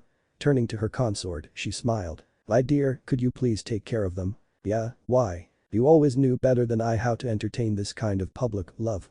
Just don't overdo it." Yeah, I get it, I leave the island in one piece mostly." With a smirk on her face, Hinata began walking towards the entrance to the fortress. A group of thugs moved to block her, she just kept walking on, her feet moving at a paced rhythm, the confident grin never leaving her face. When the first thug was close enough, she swiped her right hand in an upward movement, starting at her left hip and slashing diagonally, conjuring a sword construct made of natural energy in an instant. As the man died, she swirled to the side, avoiding the spray of blood. Calmly resuming her walk, she noted with amusement that the other had stopped their charge upon seeing their comrade's death. She took 3 more steps before they charged again, at once this time. The smile stayed on her face as around 20 men charged at her with various weapons. Summoning a second sword, she calmly walked towards the charging men. A spear was thrust in her direction, she beheaded it by twirling one of her swords, spinning the tip around the same sword before slamming the flat of the blade on the butt of the recently shortened spear, sending it sailing through the air and the skull of the spear wielder. She spun to the left, avoiding a strike from a Tetsubo, beheading the wielder, then ducked under the slash of a sword, sidestepping and rising as she ran both her blades across her enemy's belly, disemboweling him. Parrying a Jan with one sword, she cut the arms of a bulky axe wielder with the other, causing the big and heavy weapon, raised high, to fall on his head with a wet cracking sound. Spinning to avoid the blood gushing from the severed arms of the falling body, she ran through the sword wielder before resuming her walk. Throwing her left blade into the air, she summoned 5 throwing knives constructs, sending them towards her assailants, killing 1 man for each knife, before catching the sword. Having no more use for the knives, she let them dissolve. The man ran to her, a knife in each hand, certain he would be able to kill her with speed. Hinata sidestepped him, letting him run on her blade as it cut through him, leaving the 2 halves fall to the ground. A woman, one of the few female pirates, charged at her, nunchaku spinning wildly in her hands. She attacked with the left, only to have Hinata cut effortlessly through the chain, letting the weighted end sail straight into the face of one of her allies trying to surround her, killing the man. Before the shocked woman could recover, Hinata had spun around her, running her sword across her throat. Leaving the woman to bleed out, she turned her attention to the other thug still in front of her. 10 steps, 20 seconds, 12 dead and she hadn't even been hit by a droplet of blood. In the background, she could hear screams of pain, agony and fear, explosions of fire and thunder. Looking carefully over the opposition, she saw fear and confusion. It was a mix she knew very well, she would often see it on the faces of elite guards when she would lead a small strike force to take out annoying warlords back during the war. With a vicious smile, she dashed forward. Not expecting this, her frightened enemies couldn't react in time. As she flew past the 2 first, she cut cleanly through their necks. She threw one of her blades into the head of a bandit a bit far on her left, then grabbed the one closer to her and threw him onto the sword of one of his comrades, using the distraction to rapidly stab through both men's hearts. 4 men remained. All of them were shaking in fear and it was clear they had already sullied themselves. With another dash, Hinata was upon them, summoning a new sword and using them both to cleave 2 bandits in half at their midsection before jumping high, avoiding the blood.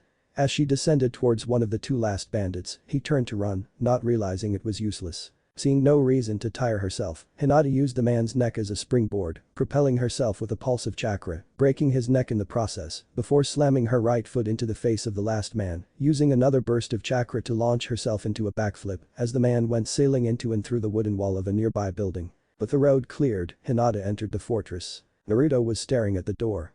He was in a cell without any window, and judging from the stench of blood and sex, its precedent inhabitant had quite an unpleasant stay and was a woman. He had awoken an hour ago and since then had carefully contemplated his options.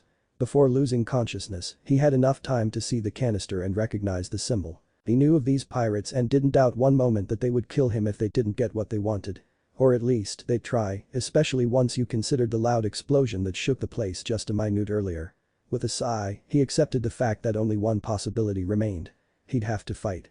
Sitting on the floor, he dived into himself to face his tenant. As he appeared before the mighty cage, his gaze locked with the red eyes looking at him curiously. "I need your help, Kurama." A sinister grin appeared behind the gates. "About time you asked, Kit." Ijiro Isayama sighed for what felt like the 100th time today. The idiots up there had managed to blow the armory again. The hierarchy really needed to realize how dumb it was to leave explosive tags in the care of barely educated thugs. He was one of the few ninja to be part of the pirate fleet and, in all honesty, he wished he wasn't. He was originated from Kiri but had deserted to stick with one of his friends. When the guy tried to kill him for fun, it was already too late to turn back. Since then, his life had been a long hell. Always on the run, always fighting with scum to have enough to live, hunted by both the Hunter Corporation and other deserters to cash in on the small bounty. His mind turned to the prisoner. After the explosion, he had been sent to see if he was still in one piece. It saddened him, this boy, Naruto he believed was his name, was known throughout the elemental nations as a mediator and a peace bringer, a great man. The leader, he didn't even remember the bastard's name, said it would be their greatest hit and that it would bring plenty of money to spend. But the guy was so bloodthirsty it was downright impossible for him to let the boy leave this island alive. This Naruto would die on this island, probably in his very cell, like the girl that preceded him in there. Such a waste. Once again, Yujiro cursed his luck. If he hadn't been ill last week, he would have been able to go on a raid and slip by. He would have then rushed to Wave to warn them before setting off to the new empire and start anew, but it wouldn't be happening anytime soon. Yujiro felt his heart drop even lower. He had seen too much meaningless death, too many innocents killed for nothing but the pleasure of a few sick men. And even his hands were stained in blood. "Why, mister?" A wet cough threw crimson on his blue sleeve. "I've been good." The little girl collapsed, her empty eyes still locked on his, her face still bearing an expression of confusion. Ijiro suppressed his tears. This little girl had been nice and generous, giving him food and shelter for the night. But her village had to be attacked and he had been forced to fight alongside the other pirates. And he had killed her, he hadn't even realized it at the moment. They didn't even know each other's name, yet she was so important to him, a symbol of purity. She had been his only unjustified kill, one that would always haunt him. One he could never forgive himself. Like countless times before, he took what little comfort he could in the fact that he could at least bury her. With yet another sigh, he opened the door to the cell. But as soon as the door opened, pain erupted in his chest. He could only see a mask in the image of a fox and the cold blue eyes behind it. A soft chuckle escaped his lips. He was dying. "Looks like our little hermit is a bit more." Yujiro slumped against the hermit as the young man pulled him into the cell, his hands still buried in his chest. Before Naruto could talk, Yujiro did. "There are 5 guards at the end of the corridor. 1 shinobi. He cough isn't very skilled. After that there is cough the mess, no one should be there. They ate an hour ago. After that cough W watch out for cough the lead guy when you cough go into the throne room. He's a former Iwa Jonin. Cough bastards got cough 3 other Jonin level deserters. Cough if you need weapons I cough got some kunai and shuriken, couple of tags too." The hermit looked at him for a few moments. "Why are you helping me? Cause you're worth cough more than me. If you cough get out of there cough then I'll have done one good thing cough in my shitty life. Now get going before I cough kick your ass for ruining my shirt." With a bloodied smile, Yujiro shakily handed his weapons to the young hermit. Before exiting the room, Naruto looked at him once more, hesitated for a second, then nodded in gratitude before taking off. Screams of surprise and a few wet gurgles told Yujiro what he needed to know. The kid had made it. Darkness slowly fell down on him. He could feel himself vanish, but he felt at peace. In the distance, he heard the little girl again. "Hamanye Nai-san. Stop sleeping, you said we'd play ninja." Tsujuro Hashimoto was not having a good day. Yet it had started so well, with the abduction of the hermit going without a hitch, but now an unknown force was attacking his base. He had been forced to barricade himself in the throne room with his guards and wait for the enemy. He knew nothing of them, not their numbers, not their skills and certainly not their objective. There was only one thing that Tsujuro hated more than a day without blood and it was uncertainty. He had recalled the shinobi and his forces from throughout the base to defend the throne room, the easiest position to hold in the fortress, with only one access to the outside. So far, the only one not to report had been the dead, those trapped in the courtyard and these 2 idiots in the prison. Suddenly there was screaming outside of the room, first screams of anger and hatred, then the roars of techniques converging in a closed space. A brief moment of silence. Sajuro's face paled as a cacophony of pained and frightened screams began to mix with the sound of a blade tearing through flesh. Hinata was spinning, disemboweling a man before running a kunoichi through. She leapt, avoiding a sword strike, before kicking the man's head, sending a burst of chakra to fry his brain. Spinning in midair, she turned her swords into throwing knives that she quickly threw on the gathered shinobi, too fast for them to evade, killing 3 more. Summoning 2 new swords, she landed behind a man, cleaving him in half while spinning and beheading another. Stepping to the side, she allowed a water jutsu to pass by her and slam an enemy into a wall, cracking it and snapping the man's spine. Whirling her blades into a reverse grip, she thrust into the 2 men approaching from behind before dashing forward, taking 2 heads in the process before twirling her swords back into their normal position and relieving a man of his arms and piercing his heart. With a kick, she sent him into the one behind him, crushing him against the wall. 17. Only 17 somewhat professional shinobi to stop her, it was laughable. She almost felt insulted, but then again, she didn't have time to warn about her rival, so it wasn't as fun as it could have been. Turning to the last remaining ninja, she smiled sweetly, causing the already shaking man to take a few steps back, ending up pressed against the door. Surprised, he turned his head to see what was blocking his retreat. When he turned his head back, Hinata was upon him, a savage smile on her face, as she delivered a powerful kick to his chest, causing his ribs to collapse, crushing his heart and throwing him through the door. The Empress calmly strode into the room, still untouched by blood. The man standing in front of the throne paled when he saw just exactly what happened to his troops. He couldn't comprehend how a single girl could have slaughtered so many veterans, she had to be cage level at least. Then, she talked. You're to stand down and surrender or kill yourself. Failure to comply will be met with gruesome death. Sajuro met the gaze of his 3 guards and hardened his resolve. She was alone, they were 4. The idiots in the corridor were cannon fodder, nothing more, just a bunch of talentless losers, he had beaten each of them. So what if she had killed them? He'd just have to kill her and then he'd have his fun with her and he would rebuild his pirate band. Who the fuck do you bitch think you are to order us around? He bellowed, satisfied with the confidence in his voice. But it dropped when she chuckled darkly. I am an empress. The air grew cold around Sajuro when he realized just who was standing in front of him.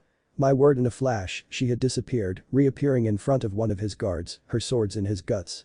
His law. Taking her swords out, she spun them in her hands, severing the man's arms at the shoulder before beheading him and backflipping out of reach, all of that before even a drop of blood could jump out of the wounds. At this moment, one of the walls exploded, stone shrapnel flying into the room.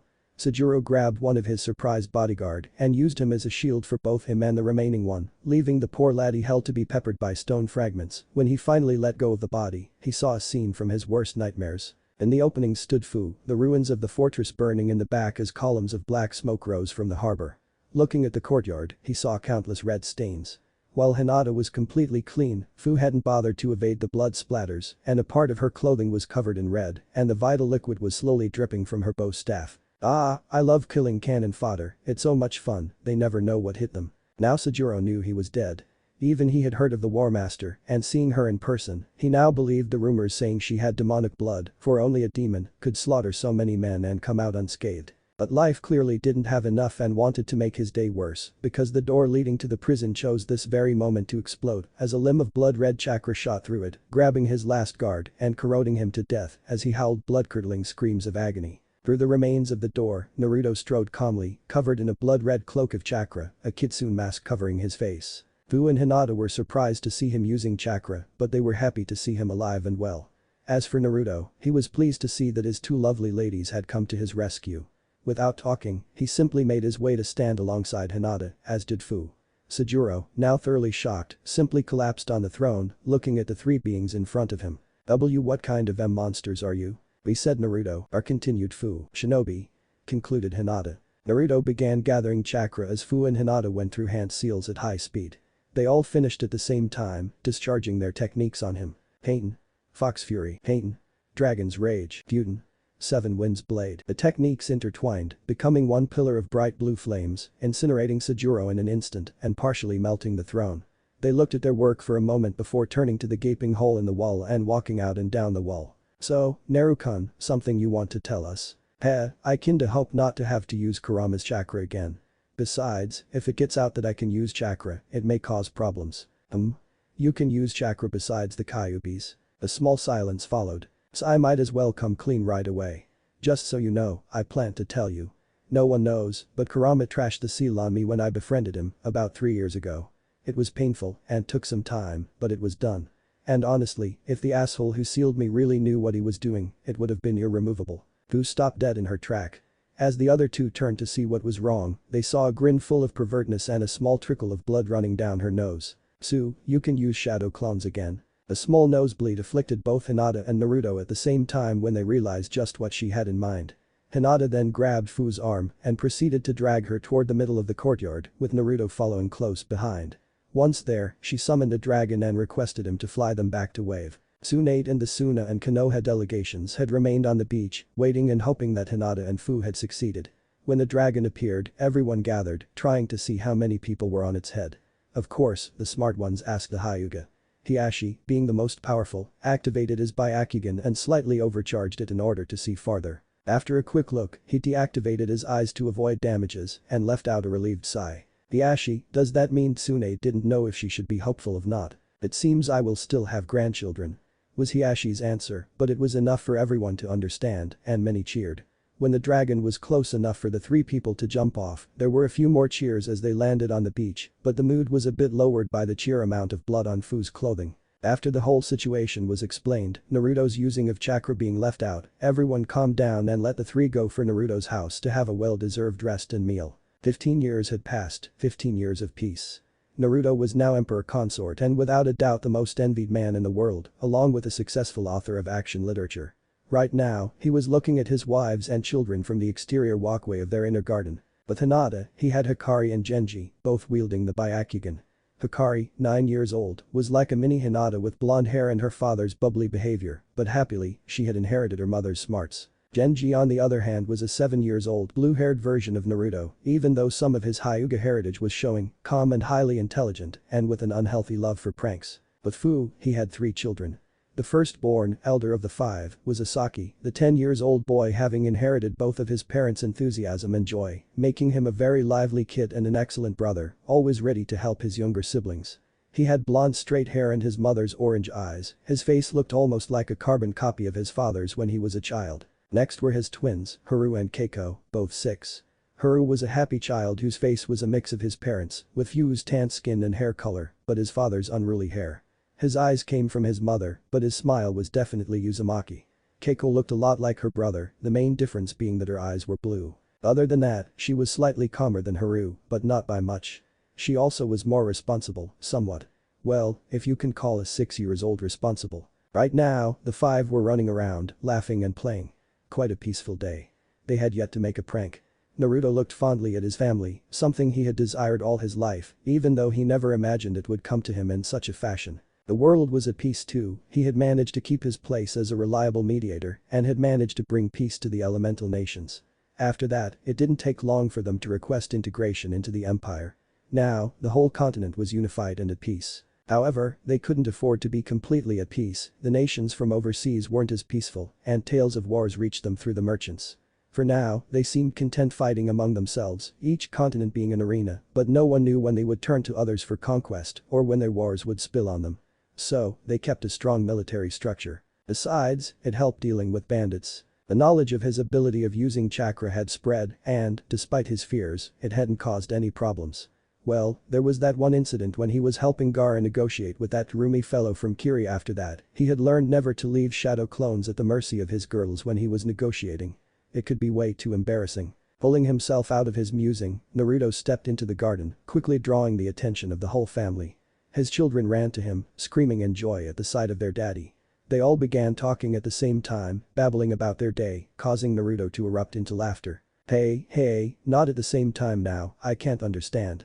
Come on, let's go see your mommies, alright. Of course, the children all agreed happily, running back to their mothers, the younger racing with each other to know who would get to be hugged first. Naruto shook his head, an amused smile on his lips. While Fu distracted the children, Hinata sent a curious glance toward Naruto. It wasn't exactly like him to miss an occasion to hug his numerous children. Smiling softly, the blonde tapped the side of his head, prompting her to activate her Byakugan. Upon spotting the people Naruto had sensed, a knowing smile made its way to her face. Naruto joined his wives and children in the shade of a sakura tree, sitting happily among his family. Genji, being the first to reach his lap, gained the privilege of being the first to talk about his day, mostly complaining about the boring stuff he had to learn. The family's attention was suddenly drawn to the entrance of the garden as one 5-year-old Amiko Hyuga Suratobi came in running and calling out her cousins. Almost in an instant, the 5 Uzumaki kids were around their cousin, hugging her and talking excitedly with her. Soon after Amiko, her parents followed and the imperial heir triple went to greet them. "We weren't expecting you until tomorrow, what happened? Left earlier?" asked Naruto. "No, it's just that Amiko was being impossible, she was always asking that we go faster. She's quite eager to see you guys," answered Konohamaru, smiling broadly. They then looked at their wives, the three of them engrossed in a heated discussion, punctuated by evil chuckles and sinister smiles. Here they go again. Last time they had this kind of discussion, Hamura had a heart attack. What did they do this time? The Haru tried to push the new daimyo to declare our independence. It didn't go well, but Hanabi-chan wants to make her pay, something about undermining the Hokage's authority. I guess that's one more retirement for medical reasons then. Yup.